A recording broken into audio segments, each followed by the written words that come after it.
namna ya kutumia sala ya Bwana. Namna ya kutumia sala ya Bwana kama njia mojawapo ya kutafuta ufalme wa Mungu. Maana nakumbuka mstari wetu ambao tunaenda nao leo siku ya maombi ni Mathayo 6:33.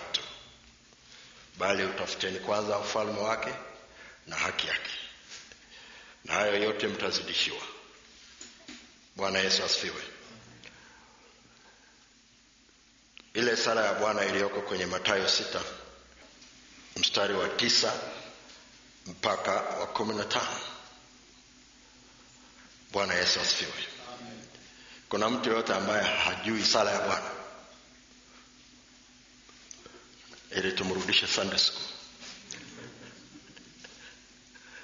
Hallelujah. Ni sala ya ajabu sana. Ndani yake kuna vitu vinne ambavyo tutakapokuwa tunapitia kumbuka hiyo. Bwana Yesu asifiwe. Cha kwanza, kuna kingdom indicators, alama zinazokusaidia kujua kama ufalme upo au haupo, ili ukitafuta pia uweze kujua kama umeupata au hujaupata.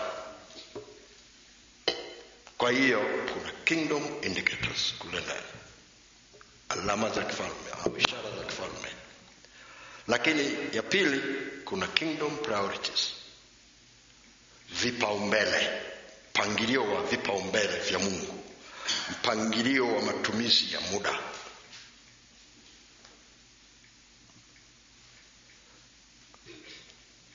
Bwana Yesu asifiwe.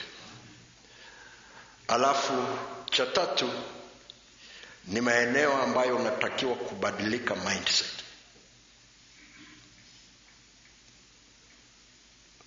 Pangilio wa mindset, kubadilika mindset.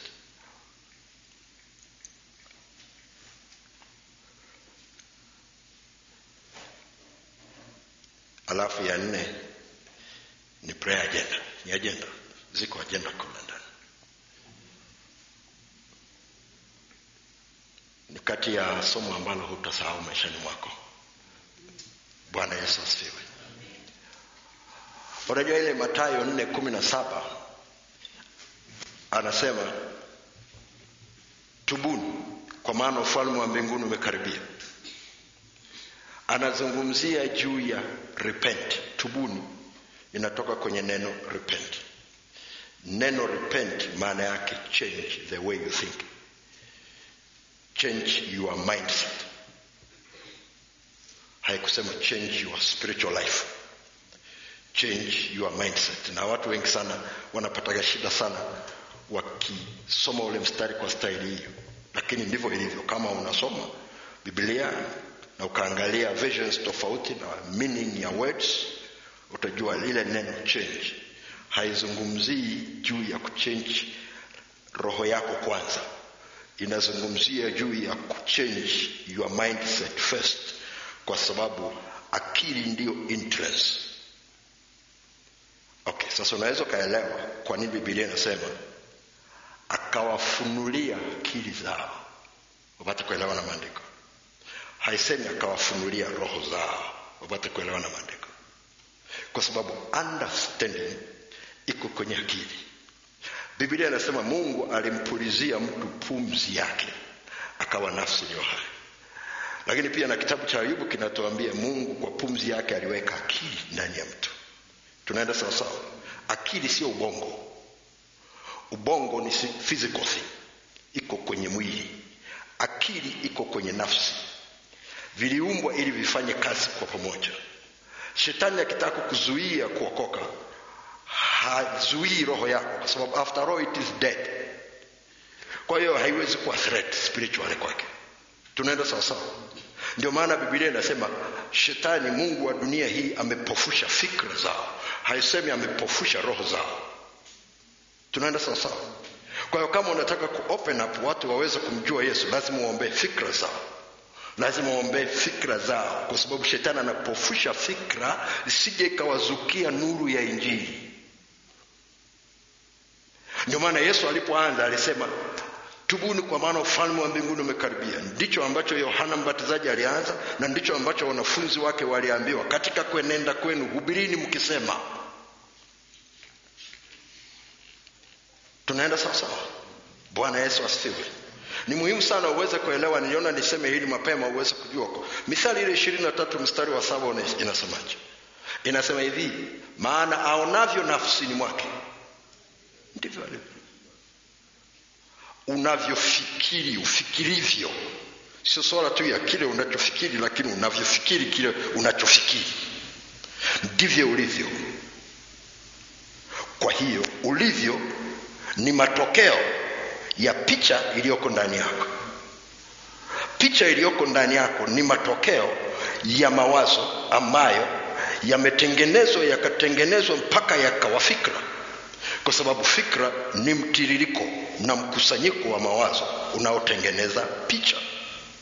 Ndio maana hatusemi yadumu mawazo ya, tunasema zidumu fikra za.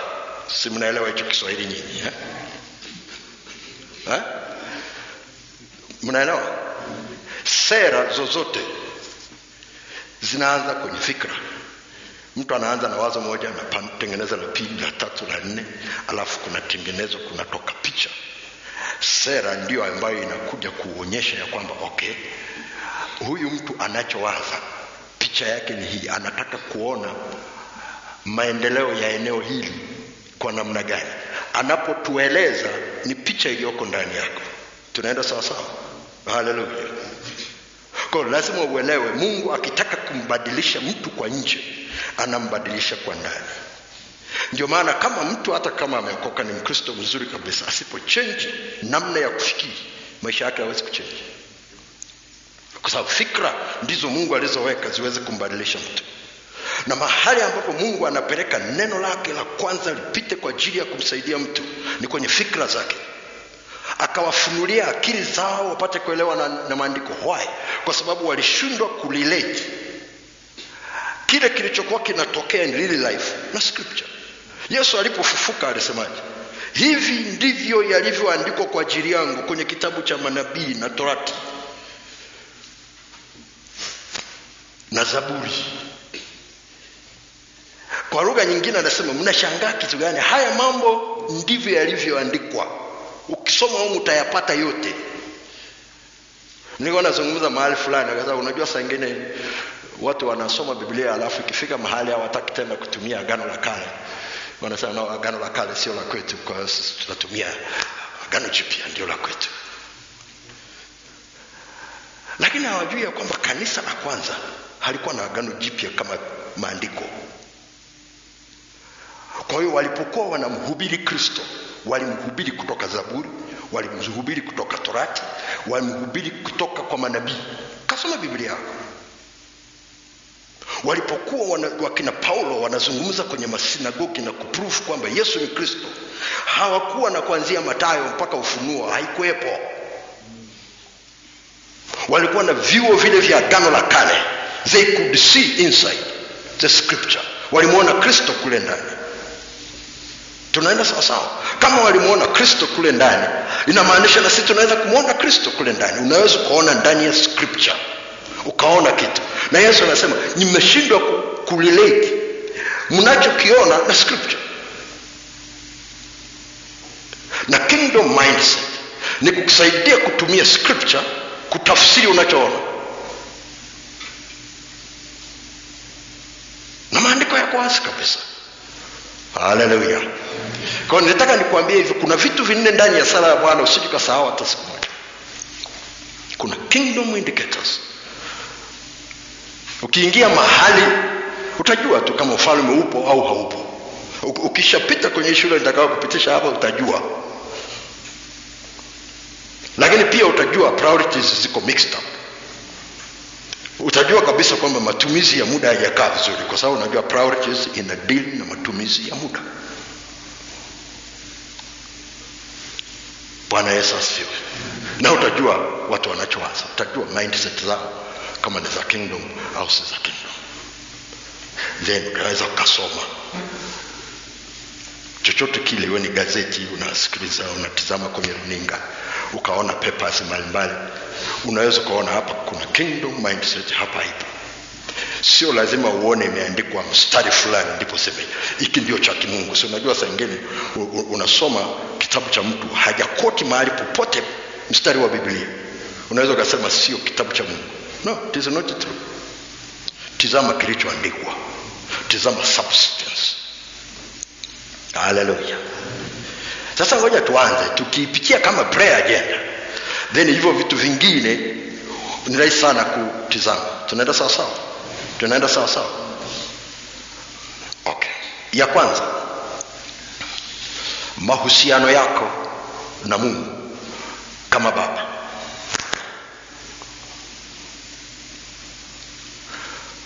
Mahusiano yako na Mungu kama baba. Anaanza kwa kusema basi ninyi salini hivi: Baba yetu uliye mbinguni. Hakusema salini hivi Mungu wetu uliye mbinguni. Angesema Mungu wetu uliye mbinguni, hii sala ingemhusisha kila mtu na isingekuwa na value. Kwa sababu value ya sala hii ni mahusiano kwanza. Mungu anataka kurudisha mahusiano kwanza. Na mahusiano yale ni positional. Ni mahusiano ya kinafasi. Sio mahusiano tu ya kawaida, ni mahusiano ambayo yako legal kinafasi. Ni mahusiano halali kwa sheria za mbinguni na za duniani. Unasema unazungumza kitu gani? Kienda kwenye maandiko unaweza kuona kabisa. Mungu alipokuwa anamuumba mtu kwa mfano wetu, kwa mfano wake, ukitizama utaona kitu kinazungumza. Biblia inasema hivi: mwanamume na mwanamke aliwaumba. Okay. Mwanamume ni maneno mawili, mwana dash mume. Mwanamke ni maneno mawili, mwana zeni mke. Kwa hiyo aliwaumba kwanza watoto wake. Dhambi ilipoingia ilitunyang'anya utoto wa Mungu, na Yesu aliporudi anaturudishia tuwe watoto wa Mungu. Tunaenda sawa sawa? Kwa sababu ni position ambayo tulipewa. Ni position tulipewa kiroho. Mwanamume na mwanamke wote waliumbwa siku moja. Kabisa, waliumbwa siku moja. Na jina lao ni moja, wanaitwa Adam. Ndivyo Biblia inavyosema. Wote wameumbwa sura ya kwanza, palikuwa na mwanamke sura ya kwanza. Nilikuwa nafundisha semina mahali fulani ya wakina mama nikiwa Israeli, alafu nikaja nikafundisha Dar es Salaam. Alafu nikasema mwanamke wa Biblia ni nani? It's very strange. Huyu mwanamke wako kwenye Biblia yuko very strange. Kwa sababu unamuona sura ya kwanza, alafu unamuona sura ya pili akichomolewa kutoka kwenye ubavu. Tofauti ya mwanamke huyu wa kwanza na huyu wa pili ni nini? Biblia inaita kanisa mwanamke. Huyu ni mwanamke wa staili ipi? Ambaye ndani yake kuna wanaume.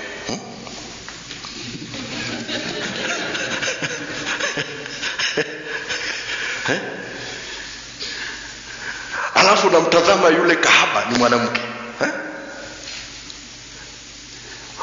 Utaenda kwenye Biblia huko utaona kitu cha ajabu sana. Utakuta mahali Biblia inasema huyu mwanamke kaeni naye kwa akili kama kiumbe dhaifu na nini Lakini hapo anasema Mungu ameumba jambo jipya duniani. Mwanamke atamlinda mwanaume. Sasa nani ana nguvu? Anaelindwa, anaelinda. Ambayo inamaanisha huyu mwanamke wa kwa Petro ni tofauti na mwanamke huyu wa kwa Yeremia. Who is this woman? Unajua niliuliza ile swali, nilifundisha muda mrefu sana. Nyinyi ambao mnataka kufanya Bible study, hebu fanya Bible study. Mwanamke ndani ya Biblia ni nani? Utamshangaa. Kwa nataka kuzungumza hapo ili uweze kuelewa, kwa sababu kwenye kitu cha kwanza kwenye kingdom ni relationship, positional relationship, ambayo Mungu anataka kuirudisha. Kwa sababu alipokuwa anamuumba mwanadamu, Biblia inasema akamtawaza, akampa. Kuna nafasi aliyompa. Na ukitaka kujua nafasi aliyompa, cheki nafasi ambazo Yesu ametupa. tukiwa ndani yake. Why? Kwa sababu vyote vilifanyika kwa huyo, wala pasipo yeye hakikufanyika chochote kilichofanyika. Yeye ndiye muumbaji. Vyote viliumbwa kwa ajili yake na kwa njia yake, vilivyo mbinguni na vilivyoko duniani, Biblia inasema. Kwa hiyo lazima ucheki kitu gani ameturudishia hapa. Cha kwanza, tunafanyika kuwa watoto wa Mungu. Ndio maana maandiko yanasema usipozaliwa mara ya pili huwezi kuona ufalme. Inakupa position ya mtoto. Sio position tu ya kawaida, it's a legal position ambayo unaweza kudai urithi. Sio mtoto yoyote tu akasema mimi ni mtoto wa Mungu, watataka evidence. Na katika ulimwengu wa roho ukizaliwa mara ya pili unapigwa muhuri wa Roho Mtakatifu, created by heaven for heaven. Katika ulimwengu wa roho kiasi ambacho ukipita huko wanajua huyu ni mtoto wa fulani. Shetani anajua. Kama wewe sijua, shetani anajua kwamba ukipita wewe ni mtoto wa nani. Kama ni mtoto wa kwake anajua, kama ni muasi pia anajua kabisa. Angalia kile kitabu cha Mathayo 13 mstari wa 34. Kuna jambo moja nataka nikuonyeshe tu kidogo pale. Mathayo 13 mstari wa 34. Inaanza kwenye ule mstari wa 24. 38, sorry, tunaenda kwenye 38 pale. Lakini kwenye 24 anazungumza, anasema akawatolea mfano mwingine akisema, ufalme wa mbinguni umefanana na mtu aliyepanda mbegu njema katika konde lake. Si mnakumbuka huo mfano? Sasa ule mstari wa 38 anasema ile konde ni ulimwengu, zile mbegu njema ni wana wa ufalme.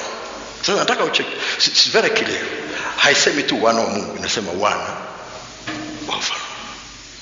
Kwa hiyo unapokuwa unaingia ndani ya Kristo, sio tu kwamba unakuwa mtoto wa Mungu, ni mtoto wa kingdom. Na amekuhitaji mbegu. Tunaenda sawa sawa. Bwana Yesu asifiwe. Kitu cha kwanza anachotafuta mahusiano. Unasema unatupeleka wapi? Okay, ukisoma kwenye kitabu cha Ufunuo sura ya 5 mstari wa 9 mpaka wa 10. Anasema alitununua mwenyewe kutoka kila kabila, kila taifa, kila lugha, kila jamaa. Na akafanyaje? Akatufanya wafalme, akatufanya ufalme na makuhani. Alafu Biblia inasema nao wanamiliki juu ya nchi. Kwa nini? Kwa sababu anaturudishia kile kilichopotea wakati ule. Kile kilichopotea anarudisha position ambazo zitatusaidia kumiliki. Ndio maana kama Yesu ni mfalme wa wafalme, inamaanisha chini yake kuna wafalme. Kuna wafalme wa dunia, alafu kuna wafalme ndani yake.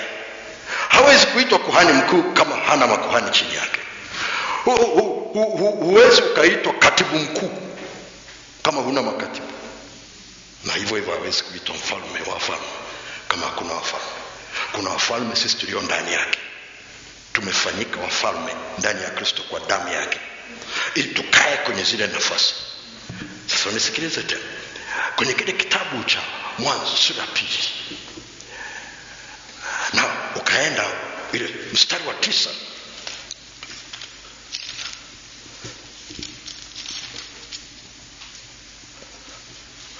Sura ya 3. Mwanzo sura ya 3. Bwana Mungu akamuita Adamu akamwambia, uko wapi? Tunaenda sasa. Hakumuuliza umefanya nini. Daka vizuri. Uko wapi? Kwa kitu cha kwanza ambacho mwanadamu alichopoteza pia kwenye dhambi, position. Alipoteza position, alipoteza nafasi. Ni mahusiano yaliyoko kwenye nafasi, akapoteza ile nafasi. Kitendo chako kina sauti kutokana na position uliona. Kuna mahali askofu hawezi kwenda, sio kwa sababu ni pabaya, nafasi yake imruhusu.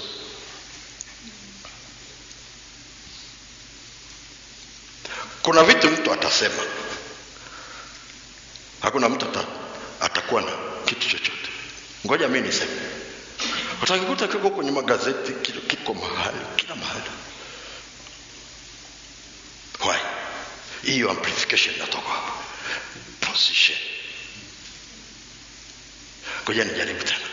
Ukiwa rafiki na bank manager, kwa sababu mmekutana kwenye zile kazi, siku akitoka kazini, sio kwamba amepoteza kipawa chake cha kuwa banker, ila amepoteza position.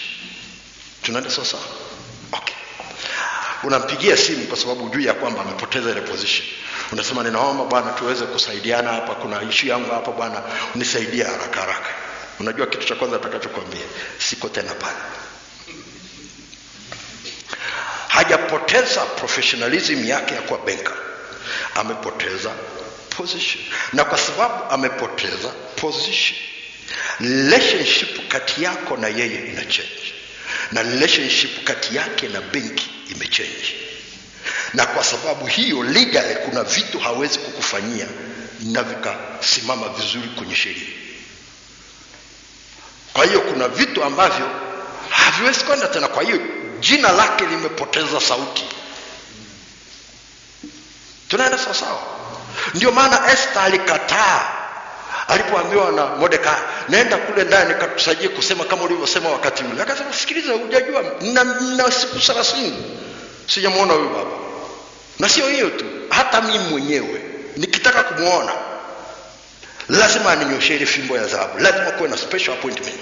Kwa lugha nyingine anamwambia, kwa huko nje mnaona mimi ni mke wake, lakini nimepoteza legality, I've lost my position. Na cheki alirudishwa by prayer and fasting. Alipokuja kugundua yule maana yule Mordekai akasema okay, kama umepoteza position, you are losing the opportunity. Kwa sababu kuna fursa ya sahihi. Mungu alikuleta kwa ajili ya sahihi. Shetani amekuja kukuvuruga ndoa, si kwa sababu anataka kuvuruga ndoa, kwa sababu anataka kuvuruga kitu utakachofanya kwa ajili ya ufalme wa Mungu ukiwa kwenye legal position. Ndio maana kama unasimama kwa Bwana sawa sawa, crisis utakayopata kwenye kazi yako ni kubwa. Shetani hana shida na kazi yako kwamba inakupa kitumbua. Unaweza kaenda ukatafuta kazi nyingine, lakini ana problem kama utaendelea kukaa World Vision kwenye hiyo nafasi, kwa sababu Mungu atakutumia sasa kama mbegu yake. Relationship ulionayo kwenye World Vision itamfanya Mungu ateremshe kitu, na shetani ndicho hataki.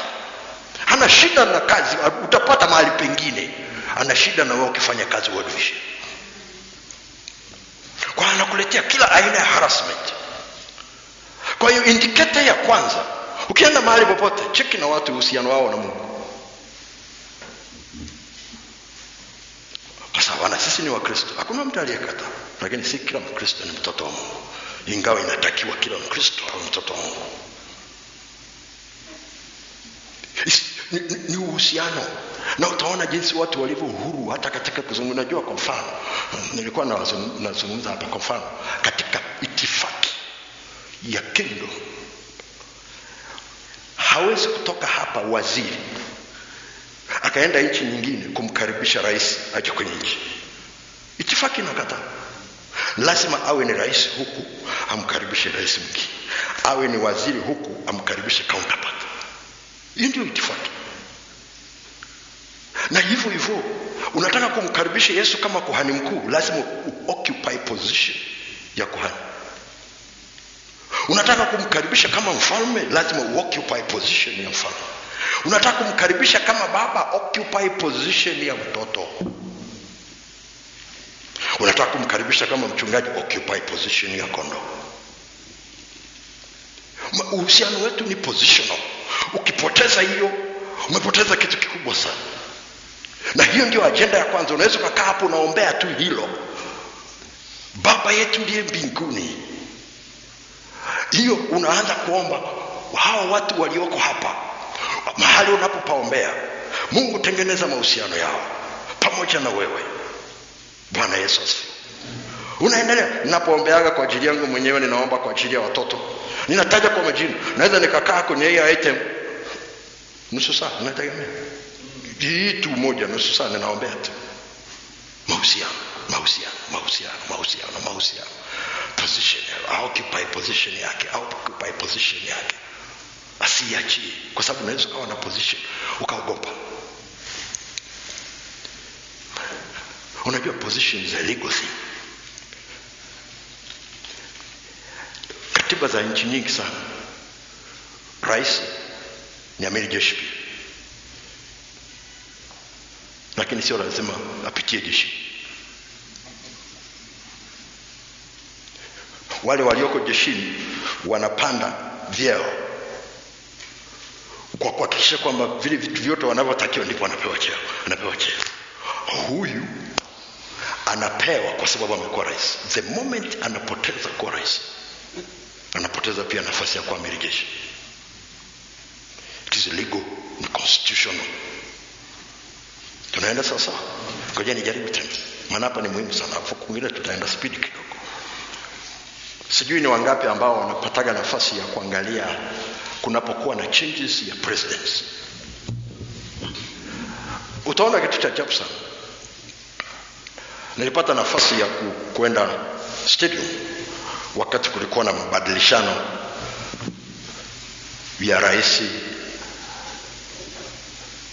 Mkapa, alafu anaingia rais mstaafu Kikwete.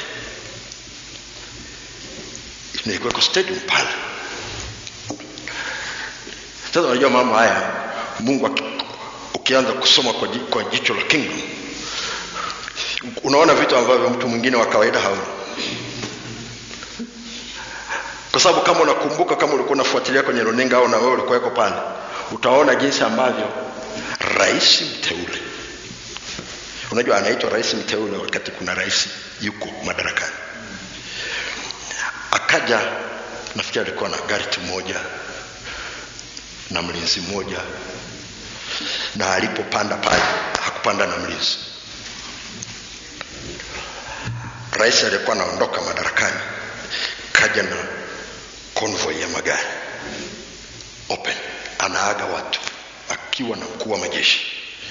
Wakazunguka, wakafika pale, akateremka akiwa na bodyguard aliyevaa kijeshi, akapanda naye mpaka kwenye nafasi ile aliyokuwa nayo. Kwa hiyo rais mteule kakaa, hana bodyguard nyuma. Huyu rais ambaye ndio yuko madarakani anaondoka, kaja na bodyguard. Kwa hiyo bodyguard akavuta kiti, akapiga saluti, rais akakaa, akapiga saluti. Ikaanza zile taratibu sasa za kuwasimika, na jaji yuko pale na viongozi wa dini wakafanya sala. Huyu rais mteule sasa ameenda kuapishwa. Alipomaliza kuapishwa, huyu bodyguard huyu akamove, akaja kwenye kiti cha huyu, afa akapiga saluti. Yule akaja ambaye sasa ndio rais, sio mteule tena, huyu ni rais mstaafu, akamvutia kiti, akakaa, akapiga saluti. Huyu akatoka bila bodyguard wakati aliingia na bodyguard. Huyu akatoka na bodyguard.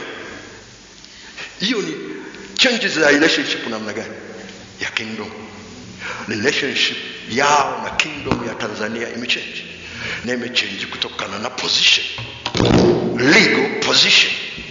Tunaenda sawa sawa.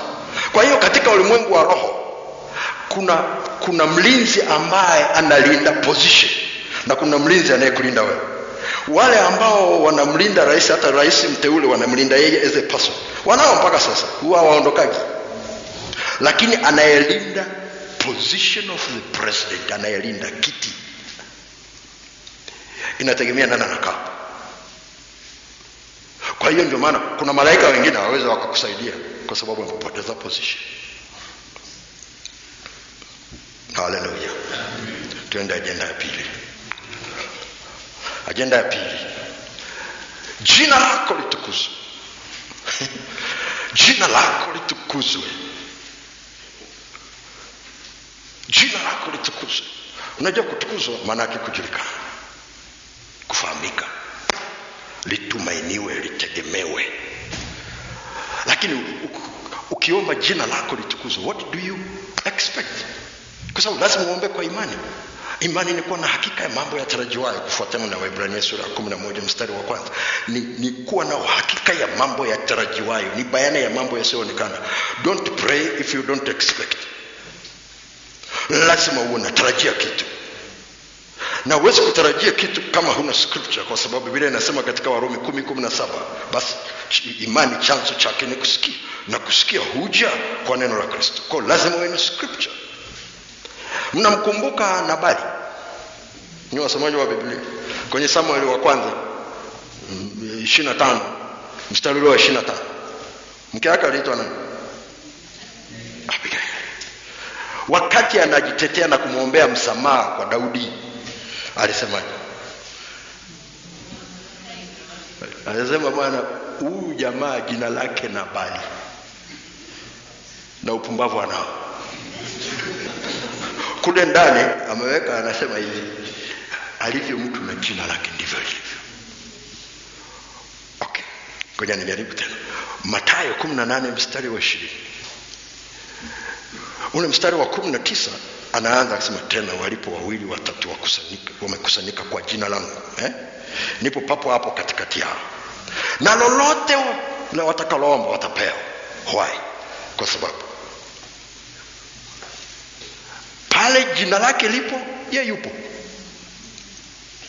Kwa hiyo unaposema jina lako litukuzwe, maana yake presence yako ifahamike. Unajua presence ya Mungu inaweza kawepo na isijulikane.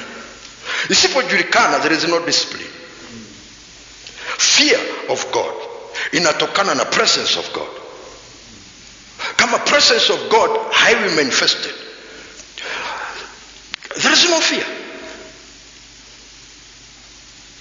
Jina litaweka discipline kwa watu kama kilichoko ndani kimeachiliwa. Kama limebeba upumbavu, si watalizarau tu. Wakati Yesu anazungumza na Anania kwamba huyu Paulo huyu ni chombo changu, atajua jinsi atakavyopata mateso kwa sababu ya jina langu. Maana yake ni the moment presence ya Mungu inaanza kumanifest kwenye maisha ya Paulo, na watu wanaanza kumjua Yesu aliyekutana naye, persecution inaanza. Ndio maana haina shida sana kama maisha yako ni Ichabod. The glory of God has departed. Haisemi Mungu ameondoka, inasema the glory. Lile sanduku lilikuweko pale, lakini Mungu akawanyamazia. Unajua utukufu maana yake ni? Maana yake Mungu kujifunua kwa namna ambavyo anaonyesha ya kwamba in public yuko upande wako. It can't be glory unless it is public. Wengine bado hajataka. Biblia inasema hivi, naye neno akafanyika mwili, si ndio? Nasi tukaona nini?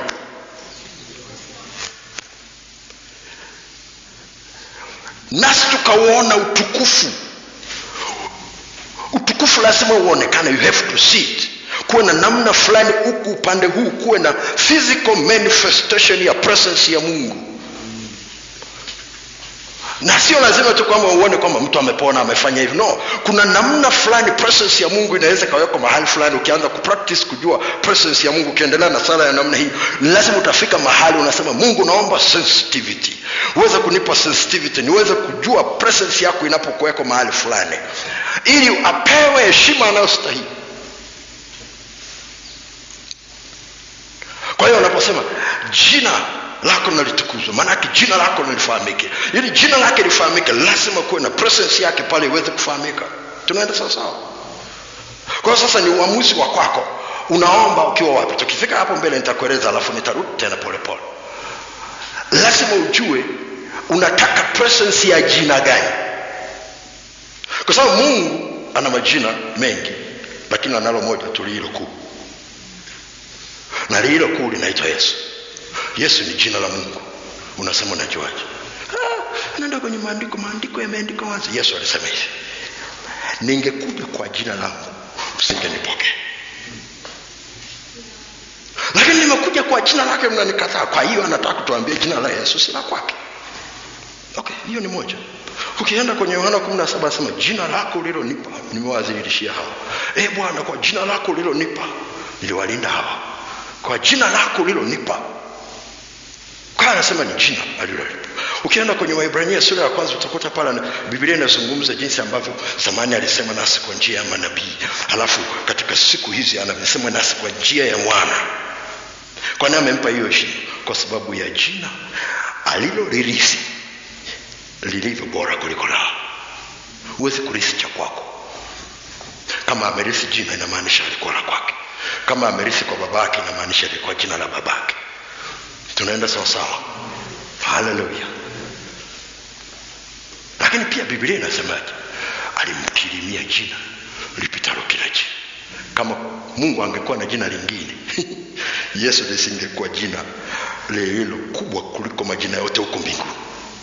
Lingeweza likawa kubwa huko duniani na kuzimu. Lakini mbinguni na kwa sababu limepewa hiyo nafasi.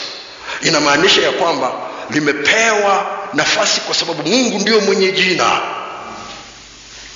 So what do you need? Unatafuta kitu gani ndani ya jina? Limebeba kitu gani? Sasa nenda kule kwenye maandiko. Mungu amejifunua kwa majina mengi sana.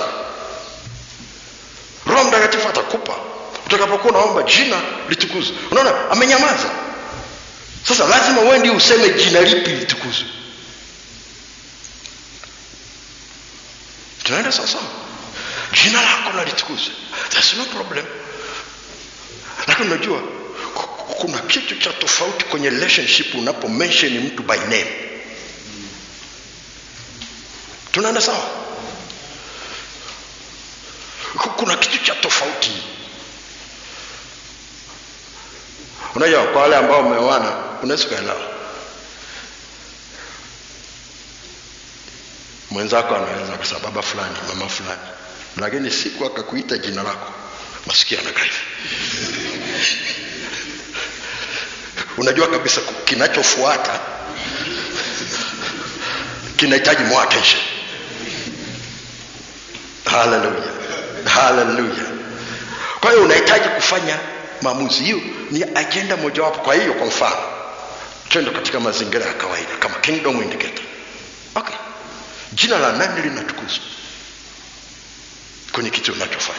Jina la nani linatukuzwa kwa vitu unavyofanya? Jina la nani mnataka litukuzwe katika vitu mnavyofanya? Unajua kuna tofauti ya kutukuzwa na ku-acknowledge. Unaweza uka-acknowledge partnership yako na donors, lakini huwezi kuwapa utukufu. Huwezi kuwapa utukufu. Sio wao. Huyu Mungu aliyowapa hii kazi apokezani utukufu na wanadamu. Unaweza ka-acknowledge kipawa kilichoko ndani ya mtu, profession yake, nafasi aliyonayo na juhudi aliyonayo. Lakini results zinapotokea, akipewa utukufu, something is wrong somewhere. Na ndio maana kati ya jaribu kubwa sana la watumishi na watu wengine ni sifa. Usipojua namna ya kuzihenda na kurudisha utukufu kwa Bwana anayestahili, zisikae huku ndani, uona hakika baada ya muda anointing inahama. Kwa sababu anointing ndio ile kuempower. Hekima ya Mungu itaondoka kwa sababu ndio ile kukusaidia. Ulipokuwa na accomplish hivyo vitu, Mungu alikuweko. Kingdom of God inapotawala katika ulimwengu wa roho, watu watajua tu. Utaona watazungumza kila kitu, lakini watamshukuru Mungu, watamtukuza Mungu, watamsifu Mungu kwa kazi mliofanya. Lazima kuna mahali Mungu atafind position yake kwenye vile vinywa vya wale watu. Tunaenda sawa sawa. Ya tatu, ufalme wako uje. Agenda ya tatu, ufalme wako uje. Sasa unajua ufalme wako uje na yenyewe imekaa hapo hewani. Sasa ni ajabu sana. Kingdom is king domain. It is territorial. Kwa hiyo ni lazima kuwe na eneo. Mfalme ambaye hana eneo hana ufalme. Na ufalme ambao hauna mfalme hauna nguvu za kiroho za kusimamia kile kilichoko kule ndani. Palipo na mfalme panatakiwa pawe na ufalme. Tunaenda sawa sawa? Na ndio maana kuomba ufalme wako uje inategemea sana ile agenda ya kwanza, uhusiano wako na Mungu ukoje. Kwa sababu kinachotokea hapo unaita ufalme wako uje, ni kwa sababu huyu Mungu ambaye pia ni mfalme katika ufalme wa mbinguni amekuwa baba yako. Tunaenda sawa? Sasa kama amekuwa baba yako, unampenda namna hii, kwa nini unakaa kwenye ufalme ambao si wako wake? Kwa hiyo desire itakayokuja ndani baada ya kutaka jina lake litukuzwe kwenye maisha yako na mahali ulipo, inamaanisha ungetaka na the way ya governance system, mifumo ya kiuendeshaji itegemee na kufuata kile ambacho Mungu anataka. Kwa lazima kwanza kuwe na area. Nikifundisha hiyo nawaambia watu, ukisema ufalme wako uje, utakuja mpaka hapo mahali unapoombea. Alafu unakaa. Unasema kwa nini? Sasa tuende wapi? Tunahitaji direction. Unasema kwa sababu unaongea kitu gani? Imani is directional. Imani inabeba address. Wakati yule akida anamwambia Yesu, mimi ni afande huko kwangu, najua uhitaji kuja nyumbani kwangu kumponya huyu mtu, najua authority iliyoko kwenye neno, sema neno tu na mtumishi wangu atapona. Yesu akasema sijai kuona imani kubwa namna hii, na wewe kwako kama ulivyoamini. Na yule ndugu alipokuwa anaondoka akakutana nao na anamwambia, akauliza alipona saa ngapi? Ana compare time, the same time ambayo alipokea lile neno. Okay, Biblia haituambii distance iliyokuwepo kati ya Yesu na yule mtu na nyumbani kwa yule mtu. Tuassume ya kwamba alikuja kumtembelea Yesu Arusha, ndio alikokuwa na mkutano, anaelekea Kenya, kwa alijua kabisa Kilimanjaro harudi, kwa hiyo ametoka Moshi. Sawa? Kwa hiyo kama ametoka Moshi, huyu jamaa amekuja Arusha stand, Yesu anasema na iwe kwako. Huyu mtu anasema sema neno tu. Kwa hiyo lile neno lilibeba hili. Tunaenda sawa?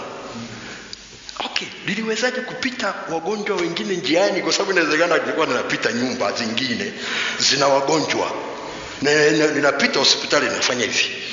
Unaweza si uteremsha hapa sawa, no, na address mahali pa kudeliver. Ndio maana lazima uombe kwa imani. Watu wengi sana wanafanya sala hii ya Bwana kwa mazoea. Na kwa sababu ukiomba kwa mazoea, then there is no faith.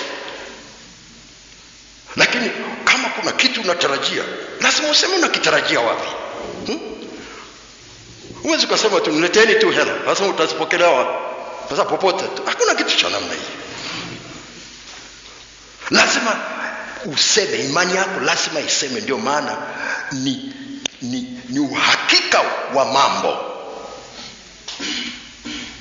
Tunaenda sawa sawa? Kwa hiyo unaposema ufalme wako uje, kwa nini nimekaa hapo? Lazima uelewe kuna eneo.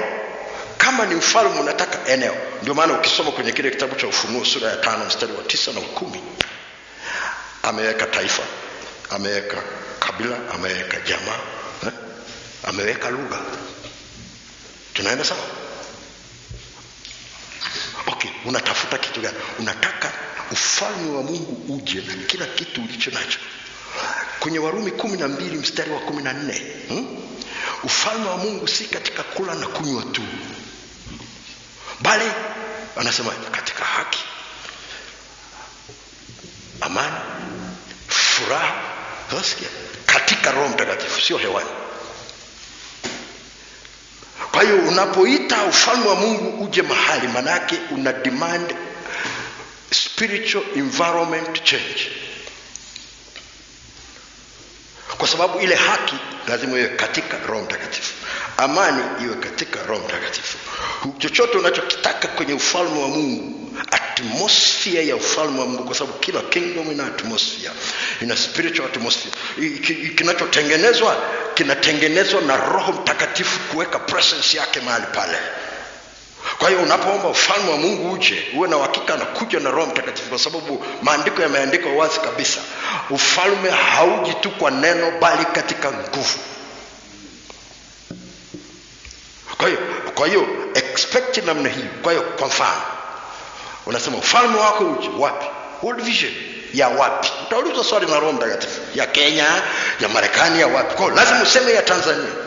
Okay, kama uko kwenye idara ya kwako lazima useme idara fulani World Vision Tanzania. Lazima uitaje by name.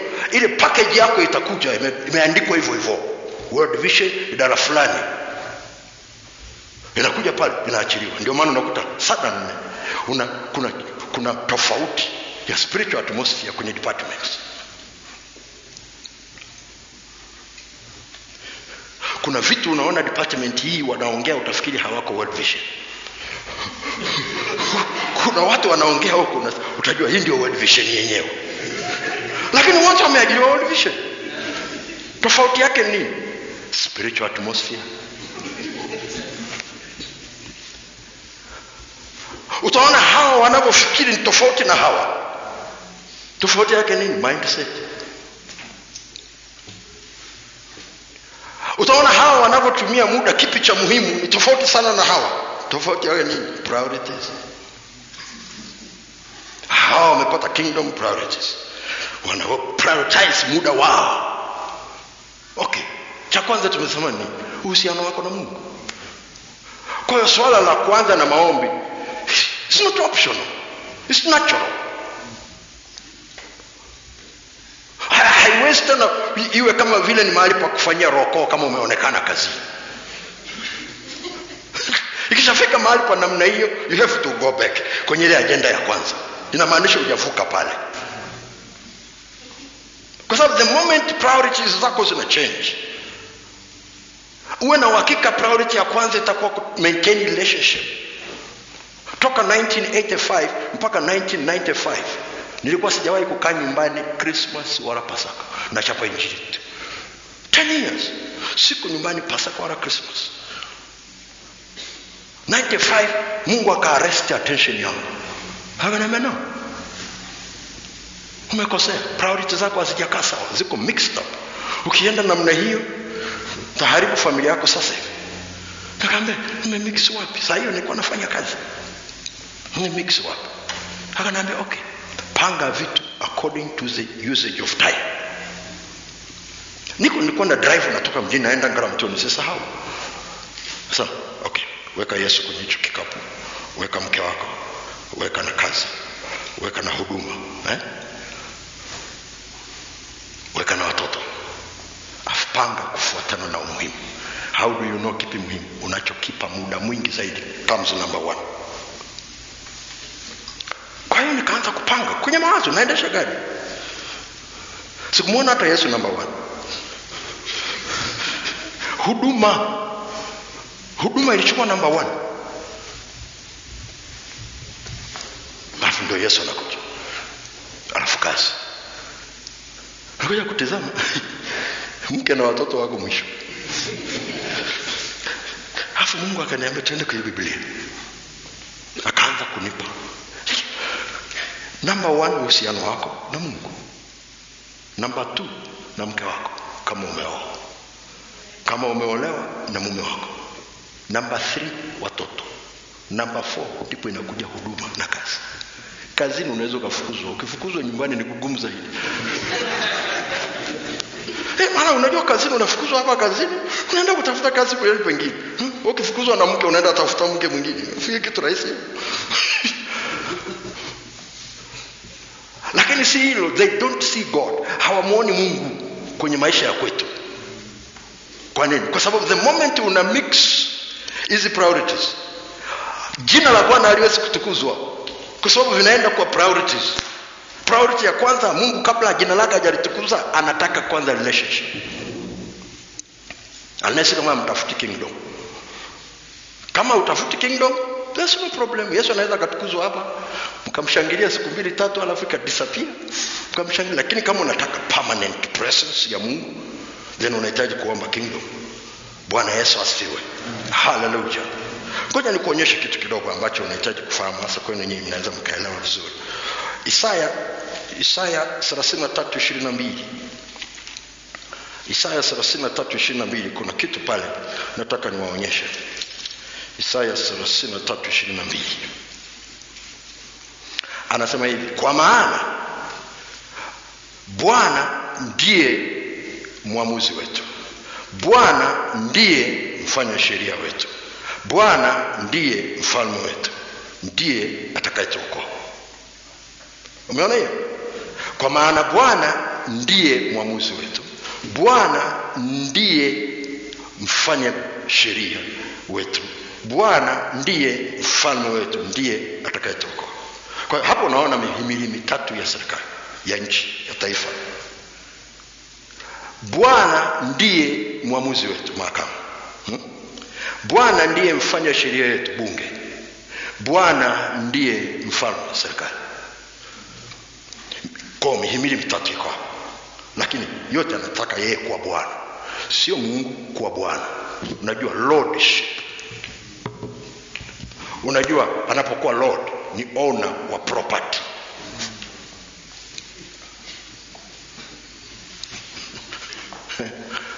Hallelujah. Hallelujah, hallelujah. Ukienda kwenye kile kitabu cha Mathayo sura ya 25 mstari wa 34 mpaka 36, unaona kitu kingine. Maana nakuonyesha tu mifano ambayo unaweza kaomba ufalme wako uje. Ukisha sema ufalme wako uje, lazima utaje. Kama ni mifumo ya kiutawala, huwezi kuombea tu eneo moja. Lazima uombee hiyo mihimili mitatu yote. Kwa sababu lazima ifanye kazi yote kwa pamoja ili kila kitu kiende vizuri. Tunaenda sawa? Angalia ile Mathayo 25 mstari wa 34 mpaka 36. Unaona Yesu anapozungumza anafananisha na ufalme na kitu gani? Anabagua kondoo na mbuzi. Alafu wale ambao ni wa kwake sasa anasema njooni upande huu wa kulia. Alafu anaeleza kwa nini amewachagua. Nilikuwa na njaa, mkanilisha. Hiyo ni wizara ya kilimo. Ni wizara ya kilimo. Nilikuwa na kiu, wizara ya maji.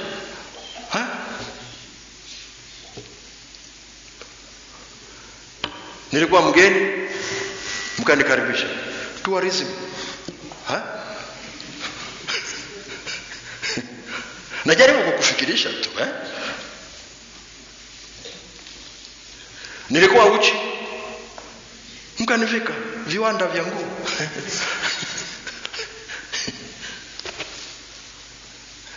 Nikawa jela, mkaja kunitazama. Wizara ya mambo ya ndani. Mungu anatizama wana wa ufalme wanaweka mbegu zipi wapi. Kwa hiyo unisikilize vizuri, kitu mnachofanya kuwasaidia watoto, that is a kingdom action. Mungu anataka kuona kitu cha kifalme, sio tu kuona tu wale watoto wamesaidiwa hapa na pale. No, that is good. Lakini kwenye priority ya Mungu, cha kwanza anataka kuona pia mahusiano ya wale watoto na Mungu yamekaaje. Mnawasaidiaje mahusiano yao na Mungu yakaaje, yanakaaje? Au mnawaachia tu hapo, mnawasaidia wanapata maji, wanapata hiki, wanapata nguo, wanaenda shule. Alafu mmewaacha hivyo tu, hawana Yesu, hawana nini? Haiwezekani. Mkiwa organization nyingine kama ya zile za kawaida, hakuna mtu atawauliza hilo swali. Lakini the moment unasema you are a Christian organization, Mungu anataka kutizama results. Atakapokuja kupima na kukagua kazi yenu, kuna vitu atakavyokuwa anaviangalia. Na kimoja wapo ni hizi indicators zinazokuambia. Tunaenda sawa sawa. Bwana Yesu asifiwe. Bwana Yesu asifiwe. Kwa ni muhimu sana hiyo kitu wewe unaomba. Alafu tuangalie ile ya mapenzi yako yatimizwe. Wapi? Sasa ile ametuambia wazi kabisa. Hapa duniani. Sawa? Kwa hiyo duniani lazima identify location. Wewe tukasema hapa duniani. It's too general. Faith is always specific and targeted. Kwa hiyo anaposema hapa duniani, Mungu anakupa picha kubwa, lakini imani yako lazima iseme. Na Roho Mtakatifu ndicho anachofanya. Roho Mtakatifu atakuongoza hicho kitu. Unajua kwa mfano anaposema enendeni ulimwenguni, hakuna mahali inapoandika mkasege nenda World Vision leo. Iko part kwenye ile package kubwa, enendeni ulimwenguni. Lakini sasa mimi lazima niende kwa uhusiano wangu na Roho Mtakatifu kama Mungu akanipangia leo kuwa World Vision. Tunaenda sawa? Okay. Mapenzi yako yatimizwe hapa duniani. Kwa hiyo unaondoa lile duniani, unaweka unataka yatimizwe wapi? Kama yanavyotimizwa mbinguni. Kwa hiyo inamaanisha there is already a plan of God. Ipo kwa ajili ya kila kitu kilichoko hapa. Kuna kitu Mungu anachokitaka. Na utajuaje mapenzi yake? Kwenye scripture. Scripture itakwambia. Na Roho Mtakatifu atakwambia anachotaka ni kitu gani. Na yajua mawazo naye wawazia nyinyi, asema Bwana. Yeremia 29:11. Ninajua mpango niliowapangia. Ukienda kwenye Isaya 55 mstari wa 11, asema ndivyo litakavyokuwa neno langu litokalo katika kinywa changu, halitanirudia bure, bali litatimiza na kufanikiwa katika kila jambo analolituma kufanya. Tunaenda sawa sawa? Kwa hiyo Mungu akitaka ufanikiwe kwenye lile eneo, atahakikisha kwanza anakuachilia uweze kujua kwamba that is a proper place unapotakiwa kuwa. Atakupa neno ili utembee nalo, likuongoze katika kile Mungu anachokukusudia. Bwana Yesu asifiwe. Why? Kwa sababu katika ufalme neno la mfalme linatawala. It's fine. There is no argument. Maneno mengine anaweza kaja, likija la mfalme it is fine.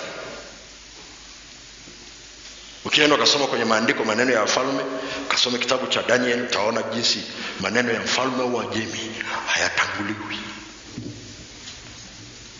Maana yake ni kwamba mahali ambapo neno la Bwana linapata heshima ya mwisho. Haijalishi kile mlicho nacho, lakini heshima ya mwisho. Kwa hiyo kama mnataka Mungu asigombane na nyinyi kila wakati, lazima kulialign system mlio nayo iende na scripture. Kwa sababu hakuna standard iliyo juu kuliko standard ya scripture. Haiko. The highest standard ya chochote kile unachokitafuta utaipata kwenye scripture. Kwa hiyo unaweza ukaweka kama benchmark yako ya kutizama, na itakusaidia. Kwa unaendelea kuchange kidogo kidogo, kuna change kidogo kidogo, kuna change kidogo kidogo. Tunaenda sawa sawa. Bwana Yesu asifiwe. Na the moment unaanza kuona mapenzi ya Mungu unajua hayaanzi nje, yanaanzia ndani. It's a mindset kwanza. Kama huna mindset ya mapenzi ya Mungu, hatuwezi kuyaona huko nje.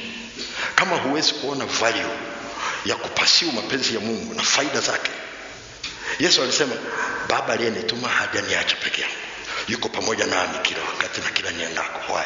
Kwa sababu siku zote nafanya yale yampendezayo. Kwa hiyo presence ya Mungu, kumbuka hiyo. Presence ya Mungu inafuata the will of God. You don't have to struggle kutafuta presence ya Mungu. Obey the word. Ndio maana kusoma kwenye maandiko yako wazi kabisa. Baraka ziko mwisho wa utii wako. Ndivyo Kumbukumbu ya Torati sura 28 ule mstari wa kwanza na wa pili na wa tatu inatuambia. Ukitaka kusoma unaweza kusoma mpaka mstari wa 14. Kama utafuata lile neno ambalo nakwambia leo, baraka hizi zote zitakufuata na kukupata. Huwezi kwepa. Unajua watu wengi sana hawajajua kwamba kuna tofauti ya baraka za kuzitafuta na baraka za kuja. Na kuna tofauti kati ya baraka ndani ya agano na baraka nje ya agano. Na kuna tofauti ya baraka ndani ya ufalme na nje ya ufalme. Na zote zinaweza zikawa za Mungu kabisa. Unasema unajua Ishmael alibarikiwa na Mungu. Ibrahim alimuombea Ishmael kwanza kabla ya Isaka. Alipoambiwa juu ya kuja kwa Isaka, alimreject kwenye mawazo yake. Kasoma Biblia. Akasema no, kwanza akacheka. Biblia inasema akacheka. huyu Mungu vipi? Hajui kwamba nimeshazeeka sasa, nimeshapita umri na mwana na mke wangu na kijana anaitwa Ishmaeli hapa. After all tulikubaliana na mke wangu, ndio alinikabidhi huyu msichana. Kwa hiyo mbariki huyu Ishmaeli asimame mbele yako. Mungu akasema na kwa sababu lakini umeomba nitambariki. Lakini agano langu nitaifanya imara na Isaka. Kwa hiyo kuna baraka za Ishmaeli na kuna baraka za Isaka. Zote ni baraka za Mungu. Na kuna watu wanaopokea baraka za Ishmaeli wanarizika, kwa sababu hajui tofauti. Unajua baraka moja ambayo Ishmaeli hakupewa, urithi wa ardhi. Ukishaona mtu yoyote yule anakaa ana hela, hata kama hana hela lakini hana kiwanja, hana nyumba,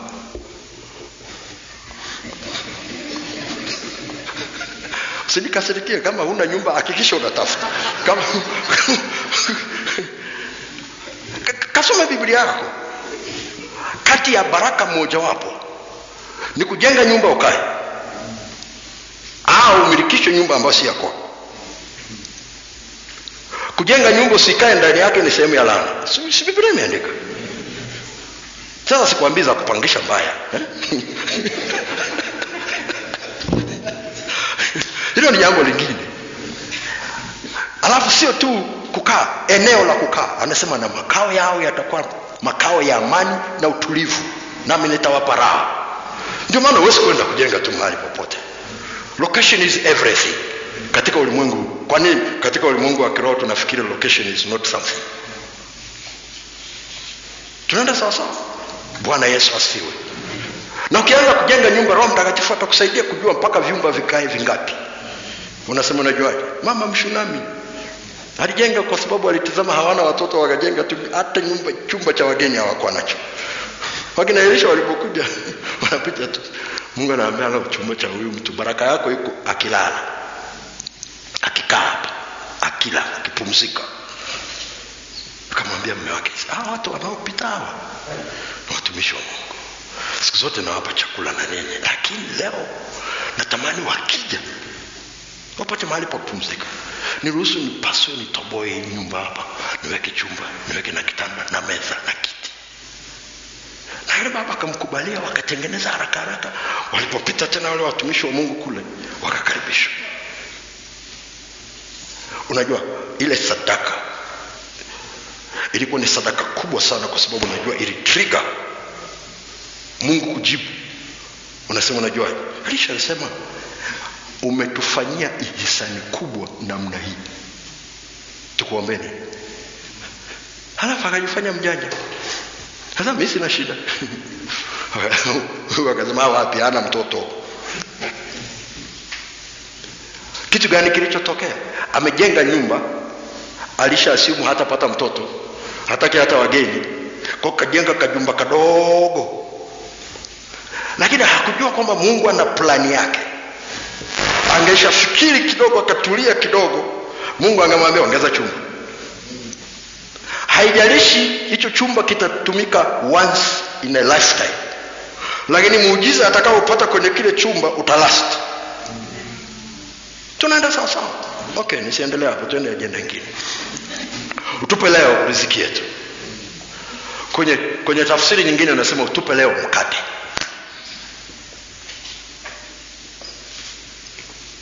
Hallelujah. Kumbuka hivyo video vitu nilivyokuambia ni mindset, prayer agenda, ni prayer priority, ni priorities za kingdom na indicators za kingdom. Sasa angalia, utupe leo riziki yetu imekuja na mangapi? Namba 5. Umeona hiyo?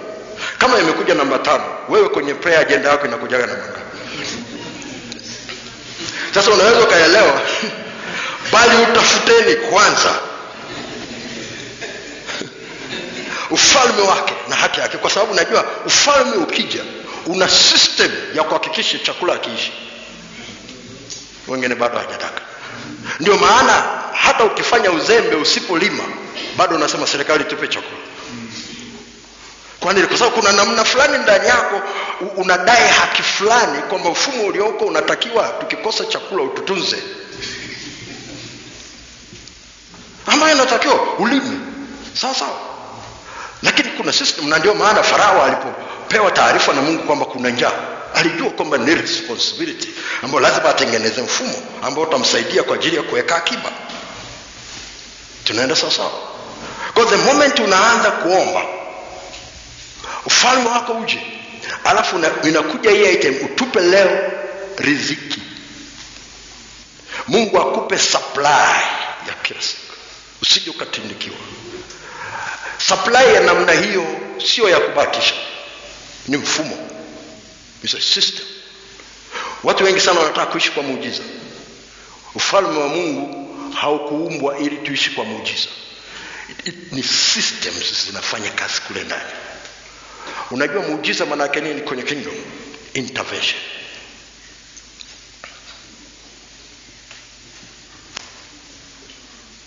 Ndio maana kama necessity ya intervention haipo, there is no miracle. Kasoma kwenye Biblia yako. The moment wana wa Israeli walipo cross Jordan, maana ilikoma. Walipokula tu chakula cha Kanani, maana ilikoma. Lakini imewatunza miaka 40 huku jangwani, muda wote huo imewatunza ile maana. Kila siku walipata daily supply. Walipofika huku season imechange na supply ikachange. Wamekaa miaka 40 hawajui kulima, ghafla wanatakiwa kulima. Na ndio inawamalizaga watu. Umewahi kujiuliza kwa nini mtu akistaafu anakufa haraka? Sasa si mbaya watu waliostaafu wafe haraka. Problem ni mindset. Why? Kwa sababu kwenye Biblia hakuna kustaafu. Hakuna kitu cha namna. Hiyo vocabulary haipo. Kuna kubadilisha kazi kufuatana na umri ulionao, kufuatana na requirement ya ofisi uliyoko. Lakini tengeneza mindset yako kwamba nikisha staff I'm useless. Hii mind hii inapeleka message kwenye mwili, you are useless. Kwa hiyo sasa unaamka kwenda wapi? You are useless. Sasa unavaa vizuri namna gani? Unaona mtu akistaafu hata suti alizokuwa anavaa zamani havai tena. Serious kabisa. Kama alikuwa anafanya exercise ku keep fit, anaacha. Kwa nini? Mindset inasema you are useless. Nana nakuhitaji sana, you are useless. Ndio maana siku zote lazima mindset yako ikae sawa sawa. Ikikaa sawa sawa you okay. Ukizeka kichwani utanazeka na kwenye mwili. Naposema kwenye mwili sizungumzii tu juu ya mwili wako wa nje. Ninazungumzia juu lifestyle. Kuna vitu hutafanya. Na sijajua kama unafahamu. Kadri mtu anapokuwa mtu mzima, ule mvinyo unanoga. Maana yake ndani yake anakuwa ameiva. Kachanganya uzoefu wa kazi na uzoefu wa kutembea na Yesu. Na experience alizokutana nazo.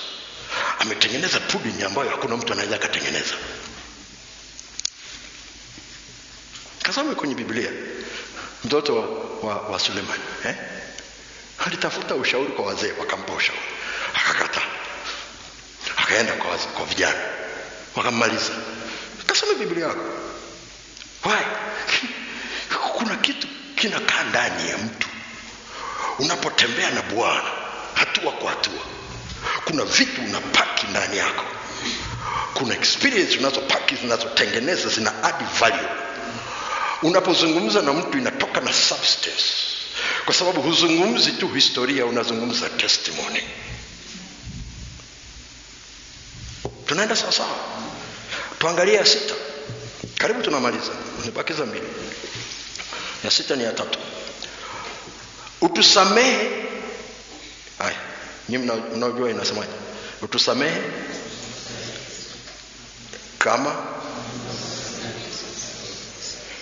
Okay, sasa niliongeza makusudi ule mstari wa 14 na 15 kwa sababu ndio item moja wapo iliyoongezwa zaidi ya zingine.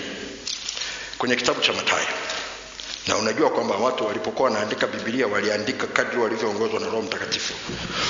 Kwa hiyo Biblia haina vain repetition. Ile Mathayo 6, Mathayo 6, ule mstari wa 12, utusamee deni zetu au makosa yetu kama sisi nasi tuwasamehevyo wadeni wetu. Tunaenda sawa? Alafu mstari wa 14,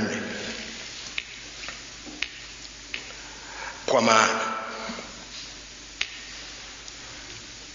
mkiwasamehe watu makosa yao, na Baba yenu wa mbinguni atawasamehe ninyi. Bali msipowasamehe watu makosa yao, wala Baba yenu hatawasamehe ninyi makosa yao. Nataka uone hii ni tofauti sana na ile ya kwanza. Hii toba hii kusamehe haihusiani kwanza na kutengeneza uhusiano wako na Mungu. Kwa sababu umetengeneza uhusiano wako na Mungu hapa, ukapewa position kwenye number 1. Tunaenda sawa? Hii nyingine ni Mungu ana demand system ya watu kuweza kushirikiana na wapendane out of his love. Na kwa sababu hiyo katuwekea mtego. Tumejipimia kipimo cha, mimi ninaita operational forgiveness, ambayo ni msamaha unaokufanya uwe operational na wenzako. Wengine wanatoa tofauti zake. Ukienda kwenye Biblia utajua misamaha iko tofauti. Kuna msamaha ukombozi, unakuwa delivered. Kuna msamaha ambao lazima uje na restoration. Kuna msamaha lazima uje na reconciliation. Na si watu wengi sana wanajua tofauti yake. Lakini ukienda kwenye Biblia iko. Ni misamaha ambayo ni operational, kurahisisha utendaji, kwa sababu Mungu ameweka ya kwamba kwenye kingdom yake watu wafanye kazi chini ya uongozi wake na msaada wake, lakini kwa kushirikiana. Na ndivyo Mungu alivyoweka na mwili wake hivyo ndani ya kanisa. Lakini kunapotokea crisis, kati ya kitu kimoja wapo ambacho shetani anakitumia ni ugomvi na fitina na faraka na uzushi. Suddenly inakata mawasiliano ya organization. Ikisha kata mawasiliano ya organization, unajua kilichotokea? Imekata veins kwenye mwili wa organization, kwa hiyo blood haiwezi kuflow. Kama blood haiwezi kuflow, hicho kiungo ambacho hakipati blood kitakufa. Na blood ni life. Life ni Roho Mtakatifu. Kwa hiyo lazima viungo vyote vifanye kazi ili mwili upate kujijenga wenyewe katika upendo. Tunaenda sawa sawa? Kwa hiyo kama unafanya hii sala ya Bwana kila siku, watch out. Kwa sababu umechaiwekea kipimo. Ni wasamehe wadeni kama ulivyonisamehe. Unisamehe kama ninavyowasamehe. Kipimo changu kiko. Kwa hiyo na Baba ataangalia kwanza umesamehe ndipo akusamehe. Usiposamehe hakusamehe. It is got nothing to do na kwenda heaven. Hii inazungumzia operational hapa. Kingdom inapokuwa hapa, kuna vitu vinakuwa hindered kwa sababu ya relationship hazijakaa sawa. Na kati ya kitu kimoja wapo ambacho mfalme anakitegemea ni ushirikiano wa watu wake, kufanya kazi kwa pamoja, kwa kushirikiana. Kila mtu na vipawa mbalimbali alivyo navyo. Na organization ni hivyo hivyo, huduma ni hivyo hivyo, kanisa ni hivyo hivyo, familia ni hivyo hivyo. Kukitokea tu strife kidogo, uwezi ukaihandle kibinadamu, ni ngumu sana. Lazima uihandle kutokea kwenye upendo wa Kristo. Kwenye Wakorintho wa kwanza sura ya 13 iko wazi kabisa inapozungumza juu ya upendo wa Kristo. Haiangalii mabaya, haitafuti mambo yake yenyewe, haiangalii makosa. Unafanyaje? Unamsamehe kwa ajili yako.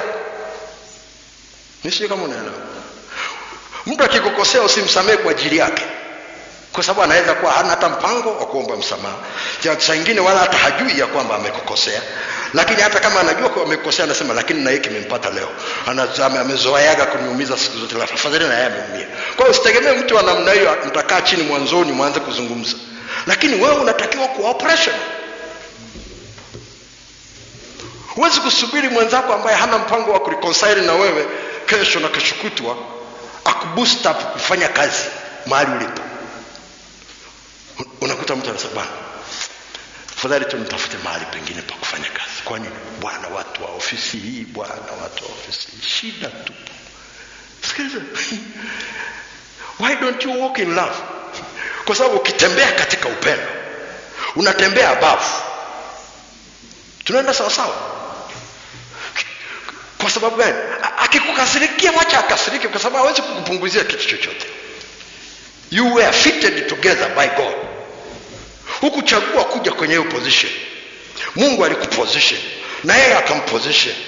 Sasa ni kazi yake yeye kuhakikisha position yake imekaa sawa. Kwa sababu kila mtu atahesabiwa na kulipwa kufuatana na jinsi alivyokuwa mwaminifu kwenye nafasi yake. Kama hajawa mwaminifu kwenye nafasi yake, Mungu atajua kitu cha kufanya. Kama Mungu anatengeneza mazingira sasa, Mungu najua amenisemea kitu kibaya lakini mimi nimemsamea, I have to go on. Siwezi nikakaa hapa nimejaza tu mawazo ya kumfikiria yeye, nalala namfikiria yeye. Why? Naamka tu picha yake iko hapa, nikilala picha yake iko hapa. Huhitaji kumweka mtu ndani yako wakati Yesu yuko. Tunaenda sawa sawa. Unasema kasema unaongea kitu gani? Sikiliza. Huu msamani operation kwenye kingdom. Huyo akikugomea kufanya kazi kwa sababu sasa mmegombana, kwa hiyo hataki kupitisha makaratasi yako vizuri, hataki kukusaidia kwenye hili, hataki kufanya hiki, hataki kukupa mkono wa shirika. Unajua mwenye kingdom anafanyaje? Anatengeneza bypass. Ya, mtisimamo. Moyo ukipata shida, hujaona moyo unatolewa unawekwa kwenye meza. Halafu jamaa anaendelea kuishi tinkiti. Hana moyo lakini huko mezani. Wanafanya nini? Wanaukarabati. Wanaotengeneza. Huyo jamaa yuko hapo. Wanaotengeneza wewe, wakishamaliza wanaurudisha tena, wanafiti. Lakini mwili umeendelea kuishi. Kwa nini wewe unafikiria kwamba wewe ndio moyo kabisa wa hiyo organization? Usipokuwepo wewe ndio moyo wa idara, usipokuwepo itakufa. Utawekwa mezani watu wa karabati. Utawekwa mezani wataukarabati wewe. Utabaki kushangaa wenzako wanaendelea na kazi. Unasema wanafanyaje bila mimi? Bypass.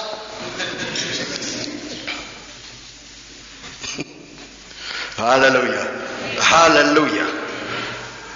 Ndio maana lazima ufahamu unapoomba tusamee, ujue kitu hiki ni relationship ambayo Mungu anaitafuta kwanza katikati ya watu. Sio katikati yake na wale kwanza na watu, katikati ya watu. Lakini iwe based na relationship yake na sisi. Ndio maana ana insist samee kwanza, utakusamee. Usiposamee sisamee. Lakini ukienda kwenye scripture utaona mahali fulani kama vile inapingana. Kwa nini? Alikufa tungali wenye dhambi. Aliomba tusamehewe, hatujatubu. Msamaha is grace. You don't work for it. Unaomba, unaamini, unapokea. Sasa kwa nini aniambie nikamsamehe huyu jamaa ndipo anisamehe? Lazima ujue tofauti zake. Bwana Yesu asifiwe. Alafu ya 7, usitutie majaribuni bali tuokoe na yule mwovu. Usitutie majaribuni bali tuokoe na mwovu. Tukiwa ofisini usitutie majaribuni. Tukiwa ofisini wapi? World Vision. World Vision wapi? Idara fulani. Usitutie majaribuni. Utuokoe na yule mwovu. Lazima very specific. Ukishaomba namna hiyo, Mungu anateremsha system ambayo inakusaidia usiingie kwenye majaribu ambayo hajayaruhusu. Kwa sababu kuna majaribu anayoyaruhusu kwa faida anayojua yeye kwa maandiko ukisoma hiko. Lakini si kila jaribu tunalolipata tunatakiwa tulipate. Kwa nini? Kwa sababu tujatengeneza mazingira ya kingdom ili kuondoa majaribu mengine ambayo ni quite unnecessary. Kwa sababu Mungu akiruhusu jaribu kwako lazima li add value. kwenye maisha yako na uhusiano wako na Mungu. Na aweza kukupa jaribu ambalo litakuzidi kimo, atakufungulia na mlango wa kutokea. Ndivyo maandiko yanavyofundisha. Kwa hiyo anaposema usitutie majaribuni, maana yake kuna majaribu mengine hatukutakiwa kupitia. Bado tuokoe na yule mwovu, maana yake tayari ameshatega. Anakukwepesha.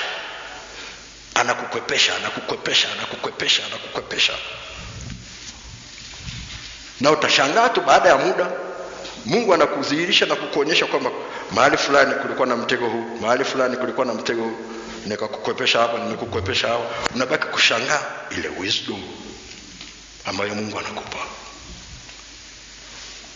The moment unaanza kuomba hiyo, uenda hakika kuna wisdom itakuja. Sensitivity ya uongozi wa Roho Mtakatifu itakuja. Uhusiano wako na Roho Mtakatifu utaongezeka kwenye obedience.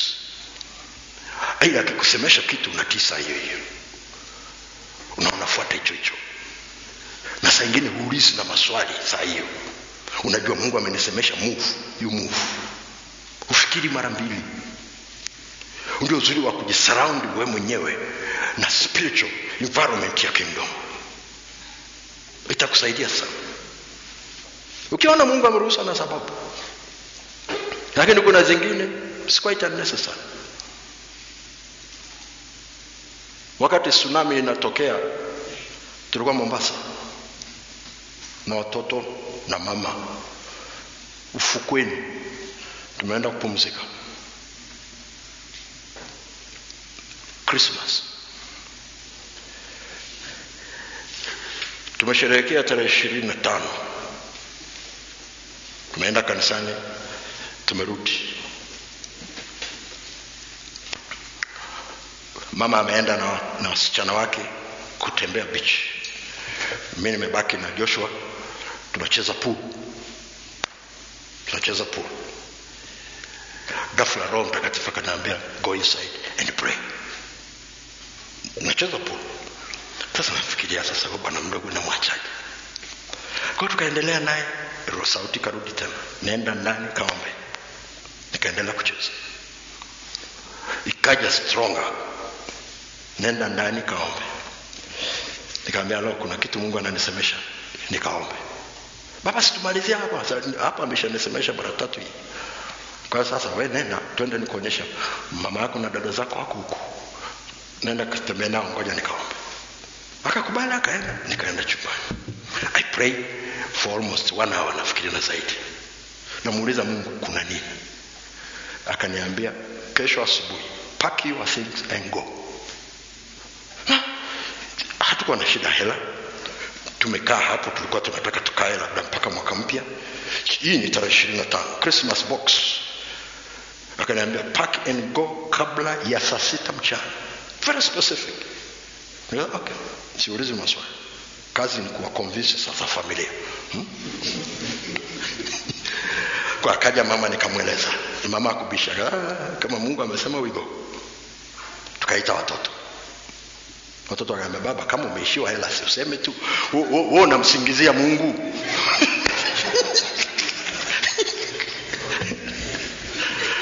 Nikamwambia no, hela nayo. Check, nikawaonyesha hela nayo.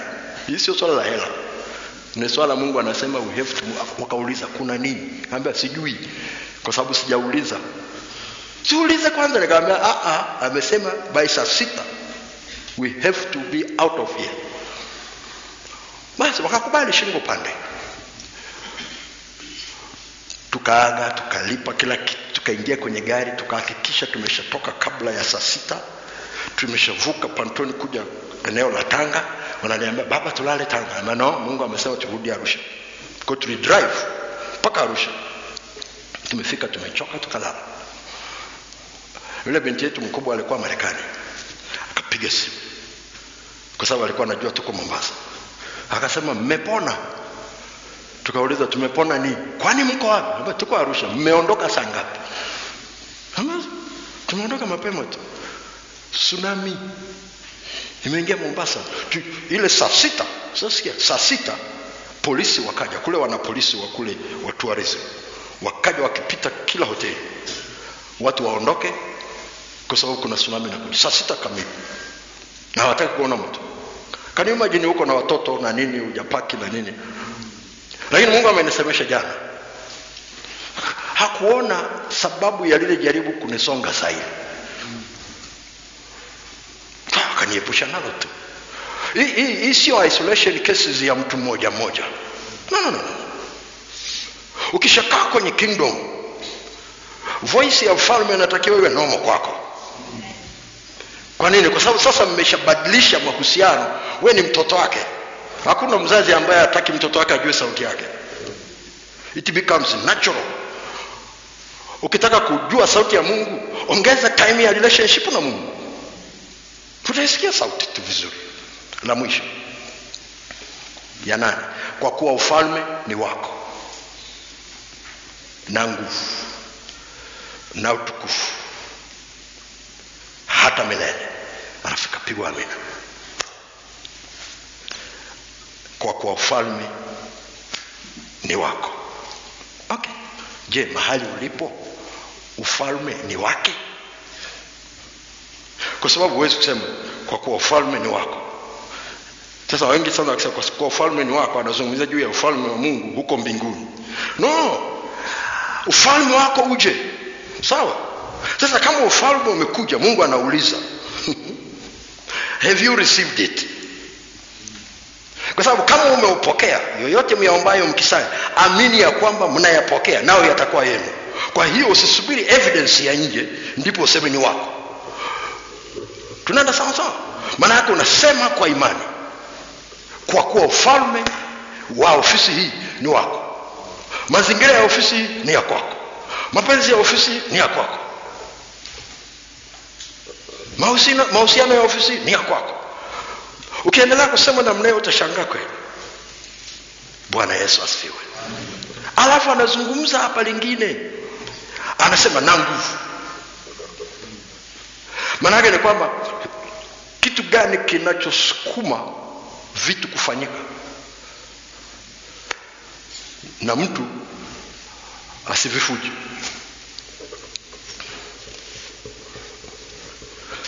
Umewahi kufikiri serikali bila vyombo vya dola? Umewahi kufikiri serikali bila vyombo vya dola? No. It won't work. Kwa sababu wanatakiwa wasimamie sheria na vitu mbalimbali. Na dhambi ilipoingia, sio kila mtu anataka kusimamia sheria. Kwa hiyo lazima kuwe na law enforcement. Katika kingdom kuna law enforcement pia. Tunaenda sasa. Kwa wengine kinaweza kawa ni kitu kikubwa sana, nazungumza labda hujawahi kukisikia. Hivi vitu it is real, ni halisi kuliko unavyofikiri. Ni halisi kabisa kuliko unavyofikiri. Kwa kuwa ufalme ni wako. Kama ufalme ni wake, inamaanisha na power behind the kingdom ni yake. Hallelujah. Maana yake nguvu za Mungu. Unasema unajua, cheki watu wanaokuzunguka wewe mwenyewe. Nguvu zinaongezeka au unanyonywa? Nguvu za kiroho zinaongezeka au unanyonywa? Kwa sababu kama uko mahali zinaongezeka, unakanyaga vizuri. Kama zinapungua au umemess up priorities, au season imekuvuka, au relationship yako na Mungu imekwama mahali, au umezarau swala la kurudi kwa Mungu kupata mafuta mengine kama petrol station. Kwa sababu Yesu alipotumika, nguvu zilimtoka. Yesu alipoomba, nguvu zilimtoka. Mungu akumuonea huruma kwamba unajua jaribu lililoko mbele yako ni kubwa sana, kwanza unahitaji kupita msalabani. Kwa hiyo umeishiwa pumzi ya kuomba hapa. Anyway, I understand kwamba umeomba na nia yako ni nzuri, unaweza kunyenyuka tu. No. Mungu akatuma malaika wakamtia nguvu, kwa sababu ilikuwa ni lazima apate victory in prayer ili apate victory kwenye cross. Sasa kama unataka kuona victory kwenye kazi yako ya kila siku, stay more in prayer. Ongeza masaa yako ya kuomba.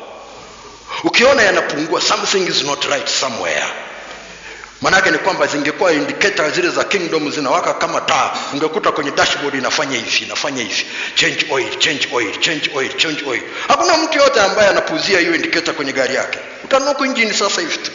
Sasa kwa nini wewe unapuzia hiyo indicator huko ndani na unasema change oil, change oil, change oil? Wewe unaendelea change oil, change oil. Mafuta karibu yameisha. Unaona kabisa pale taa imewaka. Mafuta yameisha. Na magari ya siku hizi yanakuambia mpaka kilomita zilizobaki. Lakini huko tu umekauka tu. Hata kuomba msaada kwa wenzako kwamba jamani, kama nguvu za maombi nimeishiwa, niombeeni, na sivyo sivuki hapa, na sivyo performance yangu ya kazi itakwenda vibaya.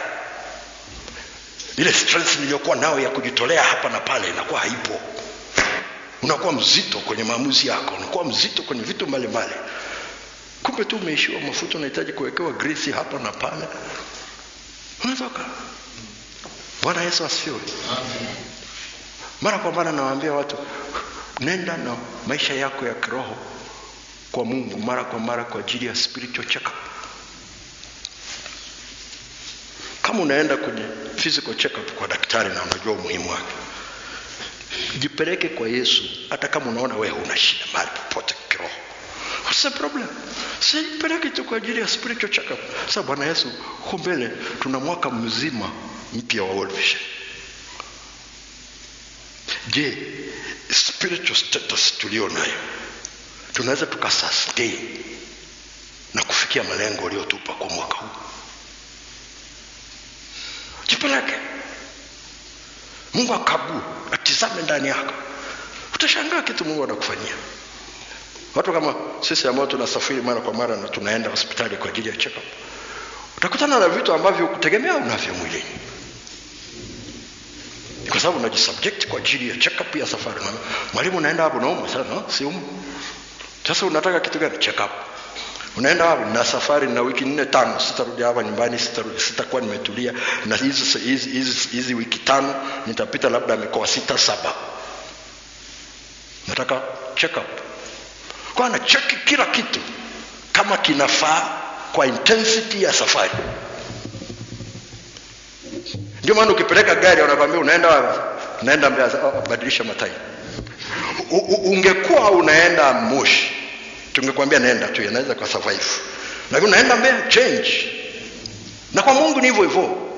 Anaangalia safari ulio nayo huko mbele. Anaangalia intensity ya kazi iliyoko. Anaangalia mzigo wa kazi ulioko. Then ana measure empowerment unayohitaji. Anakupa. Kama ni wisdom anakupa. Kama ni nguvu za kiroho anakupa. Nguvu za mwili anakupa. Watu wa kukupa mkono wa shirika anakupa. Sasa Mungu, lakini nikiondoka nyumbani kwangu kuna kwama, atakupa watu wa kukusaidia nyumbani. Atakupa wisdom ya kuhakikisha kwamba kitu hakiharibiki nyumbani kwa sababu unamtumikia. Lakini lazima uende mwenyewe. Kwa kuwa ufalme ni wako. Na nguvu. Lazima uwe na evidence kusema na nguvu. Mungu anakutazama, kumbe una hata tone. Una hata tone. Sasa umekazana na nguvu. Halafu na utukufu. Maana ni kwamba je, kuna kitu kimeanza kutokea. Mungu anapata heshima yake kwa sababu utukufu wote ni wa kwako. Glory must go back to you. Ije kwako kila wakati katika kila ambacho Mungu anafanya. Bwana Yesu asifiwe. Kumbuka hili la mwisho. Unaweza ukaomba ukiwa peke yako na unaweza ukaomba ukiwa na wenzako. Unaweza ukaomba ukiwa peke yako hii sala na ukaona impact yake. Hapa nimezungumza vitu vichache sana na impact. Lakini pia unaweza kuomba na wenzako. It is scripture. Kitabu cha Ezekiel ile sura ya 22 mstari wa 30 na 31. Ezekiel 22 30 na 31 inasemaje? Inasema nikatafuta mtu miongoni mwao atakayelitengeneza boma, atakayesimama katikati yangu na nchi, nisije nikaipiga nchi kwa ghadhabu yangu. Sikuona mtu. Na kwa sababu hiyo nimemwaga ghadhabu yangu. Kwa hiyo Mungu akimwaga adhabu mahali, ujue hakuna intercessor. Ni so simple. Watu wengi sana wanafurahia mahali pakipata mapigo na nini. Lakini hiyo ni shida kwamba hakuna muombaji. Kama ameomba hakufikisha kwenye kiwango anachotakiwa. Ndicho kilichoponza Sodoma na Gomora. Sodoma na Gomora haikuteketea kwa sababu ya dhambi. Kasome scripture. Najua kwa wengine saa hizi wanapata shida sana. Kasaje, wale jamaa walikuwa na dhambi nyingi sana. Mungu akawaunguza, aliteremsha na viberiti kutoka juu. Kasome scripture. Mungu alipokuwa anatoka kule juu, intention yake ilikuwa ni kumaliza kabisa ile miji yote miwili. Lakini hawezi akaharibu rule yake, sheria yake ya kingdom. Alikuwa na mtu pale anaitwa Ibrahim.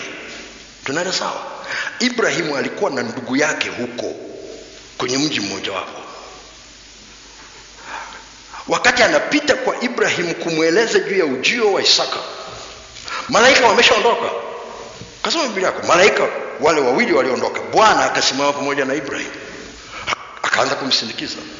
Bwana anaenda, haendi Sodoma, alikuwa anarudi mahali pake. Kasoma Biblia yako. Waliokwenda kule walikuwa wawili, waliokuja nyumbani kwa Ibrahimu walikuwa watatu, mmoja alikuwa ni Bwana. Kasome Biblia. Maandiko yanasema hivi, nimfiche Ibrahim. Jambo ninalotaka kufanya wakati atakuja kuwafundisha watoto wake namna hiyo. Nimwambie, sina akamweleza. Akaanza intercession. Je, ukikuta wenye haki ya msingi utaangamiza huo mji? Akasema nikikuta 50 siwezi kuangamiza.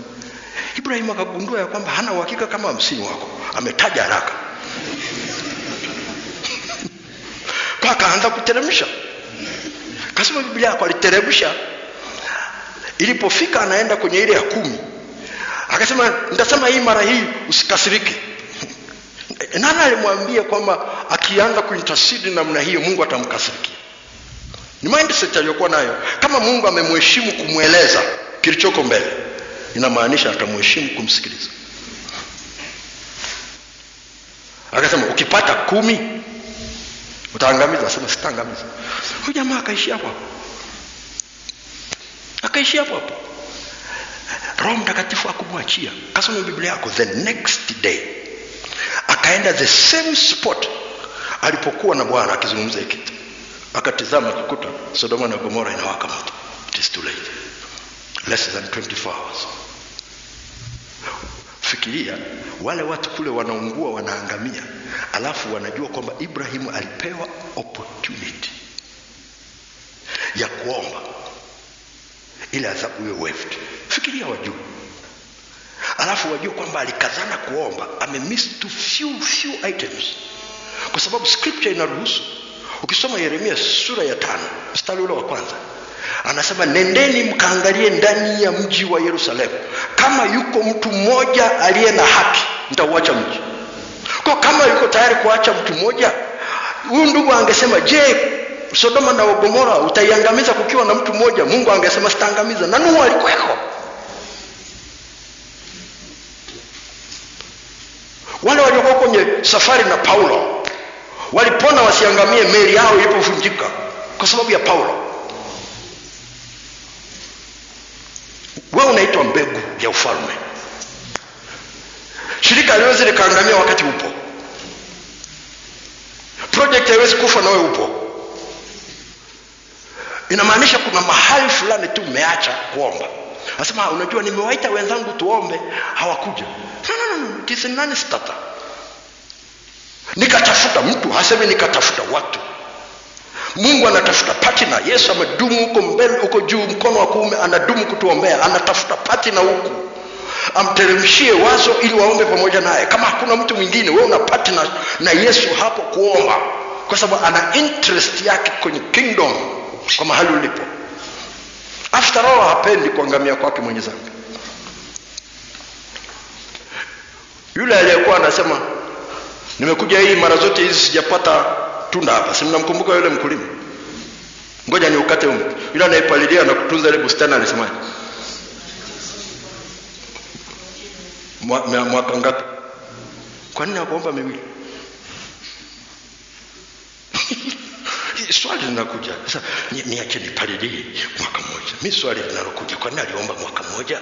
Ana stamina ya kuhandle mwaka mmoja. Huyu jamaa kama akigoma kukitokea matunda hamna, anajiwekea tu limit ya 1 year. Kwa nini nakueleza hivi? Nataka ujue ya kwamba the moment uko kwenye position yako, umekaa kwenye position ambayo Mungu amekupa, una authority ambayo mtu mwingine hana. Kazi moja wapo ya kuhani ni kuwaombea watu toba hata kama hawataki kutubiwa. Ni kuwaombea watu toba hata dhambi ambazo hawazijui. Mungu hata wasikia kwa sababu atakusikia wewe kuhani kwa sababu wale wameacha dhambi. Atakusikia kwa sababu ya position aliyokupa. Musa aliomba wale watu wa Mungu aepushe, alipokuwa anasema mimi nitawaangamiza hao wamejichafua nafsi zao, nitawaangamiza, nitashuka, nitawapiga kweli kweli huku chini na kufanya wewe kuwa taifa. Musa alireso kwenye maombi, akaomba. Maandiko yanasema Mungu akaghairi. Kwenye Kiingereza amezungumza lugha ngumu, anasema God repented. Ali change mindset.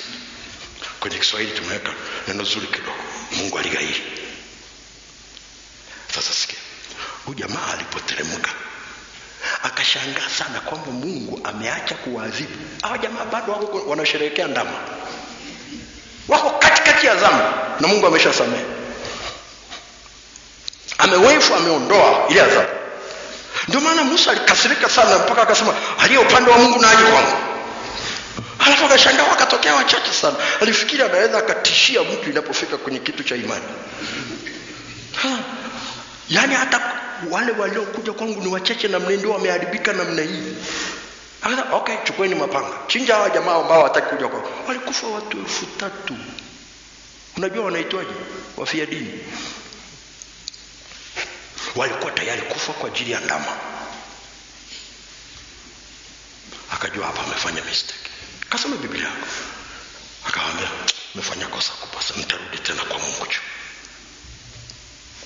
Nifanye upatanisho tena. Kasoma Biblia, sema arudi tena, alikaa siku 40 usiku na mchana. Nitasidi kwa ajili ya wana wa Israeli na kwa ajili ya Haruni. One person. Lakini pia mnaweza mkaa kikundi. Unajua kikundi ni watu wawili. Ndio minimum. Popote pale walipo 2, 3 wamekusanyika kwa jina langu, nipo papo hapo katikati yao. Kwa hiyo kama mko 2 usije ukasema tuko wachache sana. No. 2 plus Jesus mko wengi. It is true, mkiwa wengi na wote mna imani, power inaongezeka. Lakini usije ukaacha kuomba kwa sababu mko wachache. Endelea kuomba. Endelea kuomba. Utaona kitu Mungu akifanya. Bwana Yesu asifiwe. Nimeona niwaeleze tu angalau haya mambo machache kidogo, yatakusaidia. Chukua hii sala iwe personal ya kwako na wewe na familia yako. Fanyie mazoezi. Nilivyokuwekea hivi utashangaa. Cheki baada ya miezi 6. Cheki baada ya mwaka. Alafu tizama hizi indicators. Utashangaa ukiona zikitokea. Kwa sababu Mungu ndiye aliyetuma huo utaratibu wa kuomba. Na Mungu ndiye anakusimamia kujibu. Anachotafuta ni participants ambao wanaamini kwamba Mungu alichosema ndivyo kilivyo. Na Mungu ni mwaminifu, alichoahidi atafanya. Ukienda nacho namna hii itakusaidia. Lakini usitumie kwako binafsi tu. Omba kwa ajili ya shirika. Omba kwa ajili ya shirika. Omba with passion. Desire ndani kubwa ya kutaka kuona matunda ya ufalme wa Mungu yanatokea. Usiombe tu kama vile unasema kikitokea sawa, kisipotokea sawa. After all, kwani ni ya kwangu. Ukishaenda na hiyo attitude, hufai kwa ajili ya ufalme.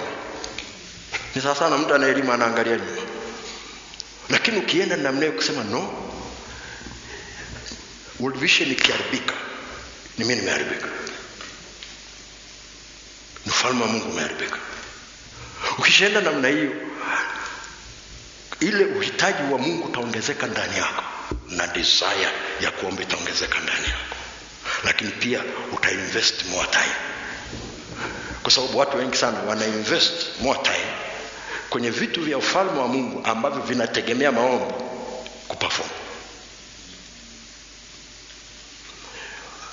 Unaweza ukafundisha ufalme wa Mungu, unaweza ukahubiri ufalme wa Mungu, unaweza ukatenda kitendo cha ufalme wa Mungu. Tumeona kusoma kwenye scripture, lakini baseline yake ni prayer.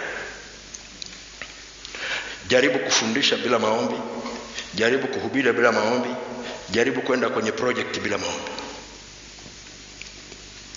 Ni sawa na mtu ambaye anaenda hana nguvu, uko tasa, weza kitu. Unasema lakini ninalo neno. Hata Mariamu alikuwa nalo, aliambiwa tazaa, alafu akasema itakuwaje? Sijui mume. Angalia alichoambiwa, Roho Mtakatifu atakujilia juu yako na nguvu zake aliye juu zitakufunika. Kwa sababu hiyo kitakachozaliwa kitaitwa kitakatifu. Change equation ya results ni mixture ya power of God and the word. Ile mixture ndio change equation. Kuwa na neno tu pekee yake haitoshi, na kuwa na power bila neno haitoshi. Tunaenda sawa sawa. Kwa sababu Bwana tunalo neno la mwaka litatusaidia tupite.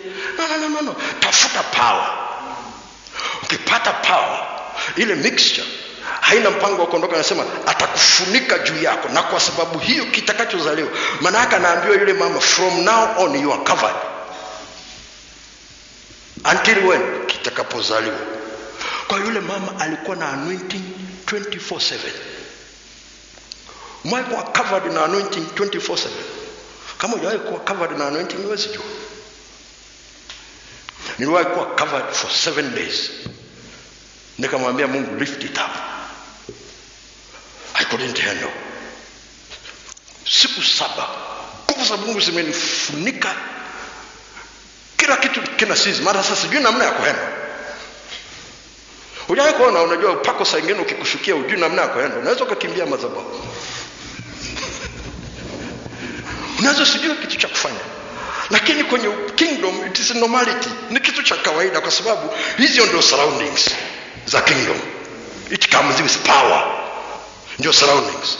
Sasa kama hujazoea, huyu mama anaambiwa hizi nguvu zitakaa na wewe miezi 9. Unajua miezi 9. Akienda chooni pako huko. Akivua nguo pako huko pale pale. Akivua nguo pako huko. Anaenda sokoni pako huko. Mwae kufikiri umefunika 24 hours 7 days a week, miezi 9. Okay, uko kazini miezi mingapi? Unataka upako wa siku ngapi? Wa masaa, wa muda wote unapotaka kuwa World Vision? Kwa sababu unajua kila organization iliyozaliwa kwa neno la Mungu kama World Vision ina purpose ambayo Mungu ameiletea duniani, na kila purpose ina allocation yake ya anointing, kuhakikisha ya kwamba kile chombo kinachopewa kusave ile purpose kinakuwa empowered. So, kwa hiyo ni uamuzi wa kwenu kuomba hiyo anointing ikae juu yenu. Simama kwa miguu yako kama unayo. Jesus. Karabashakurusiki.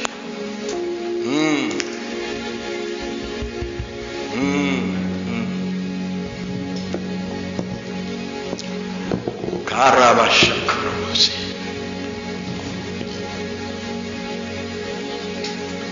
Karabashakurusi. Tunzi mmoja aliimba akasema, muda mwingi nilipotea, sikujua msalaba wala aliye nifilia.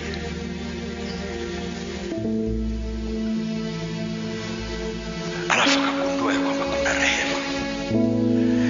rehema bure na neema.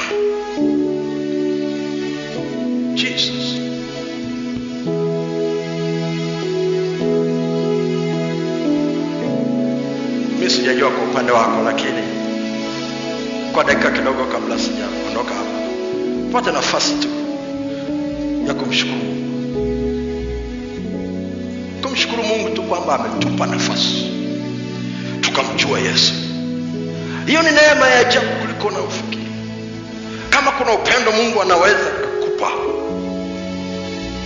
ni kukufungulia macho ya ndani ukajua ya kwamba yeye ni nani. Sio tu yeye ni nani kwa ulimwengu, yeye ni nani kwako binafsi. Na kwamba ile kukuweka kwenye shirika hili si kwa sababu amekosa watu wengine, si kwa sababu wewe ni bora kuliko watu wengine. Esther alipochaguliwa kuwa mke wa Ahasuero, si kwa sababu alikuwa ameshinda uzuri, ni kwa sababu Mungu aliweka mkono wake juu yake, kwa sababu ilikuwa ni zamu yake kuingia pale, kwa sababu kulikuwa na purpose ambayo Mungu anataka ifanyike pale akiwa nyumbani kwa Ahasuero. Na Mungu amekuleta hapa ukashinda interview, si kwa sababu umewashinda wale wengine, ni kwa sababu mkono wa Bwana ulikutaka hapa saa hii, majira haya, kwa nyakati hizi.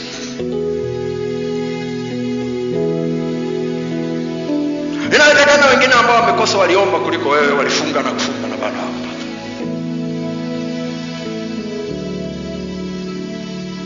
Lakini Mungu amekupa. Tunza hiyo nafasi vizuri. Unahitaji kumshukuru Mungu kila wakati. Hakuna mtu yuko perfect, lakini utimilifu wetu tunaopata ndani ya Kristo, aliyetimilika katika yote na ndani ya yote. Karabasha.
kwa sababu ya rehema na neema ambayo ulitupa pale msalabani.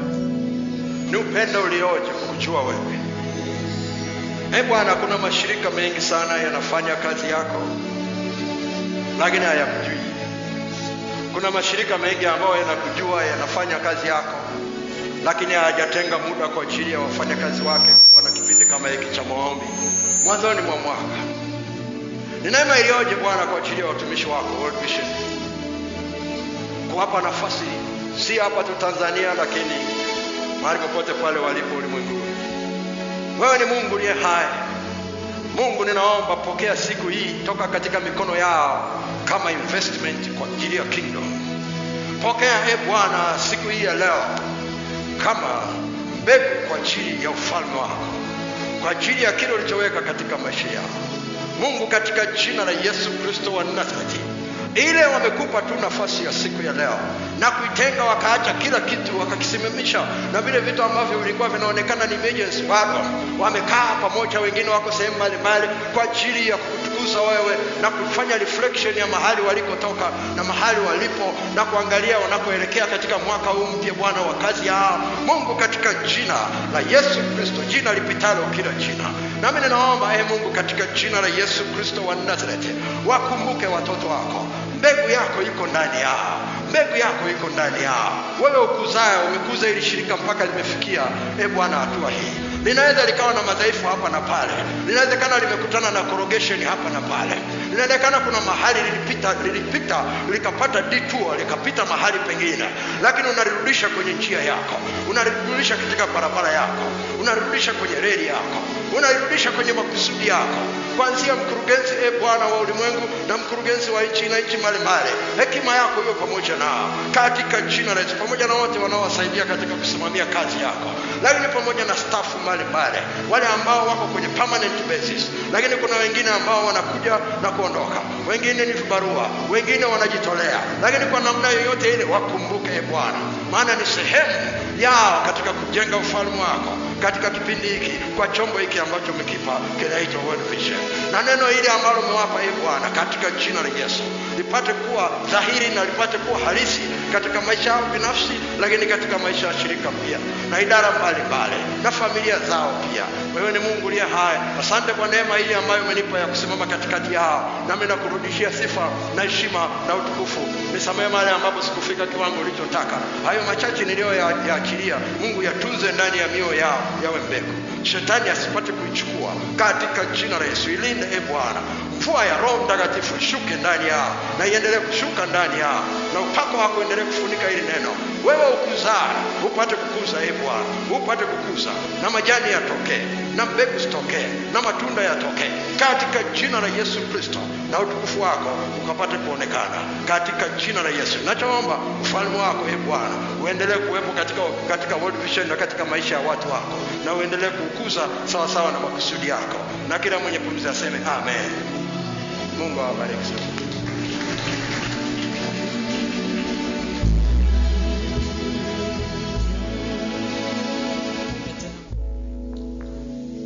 Baba yetu, katika jina la Yesu tunalibariki jina lako.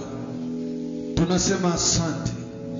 Asante kwa sababu ya neno lako ambalo umeliachilia ukimtumia mtumishi wako kuweza kulisema.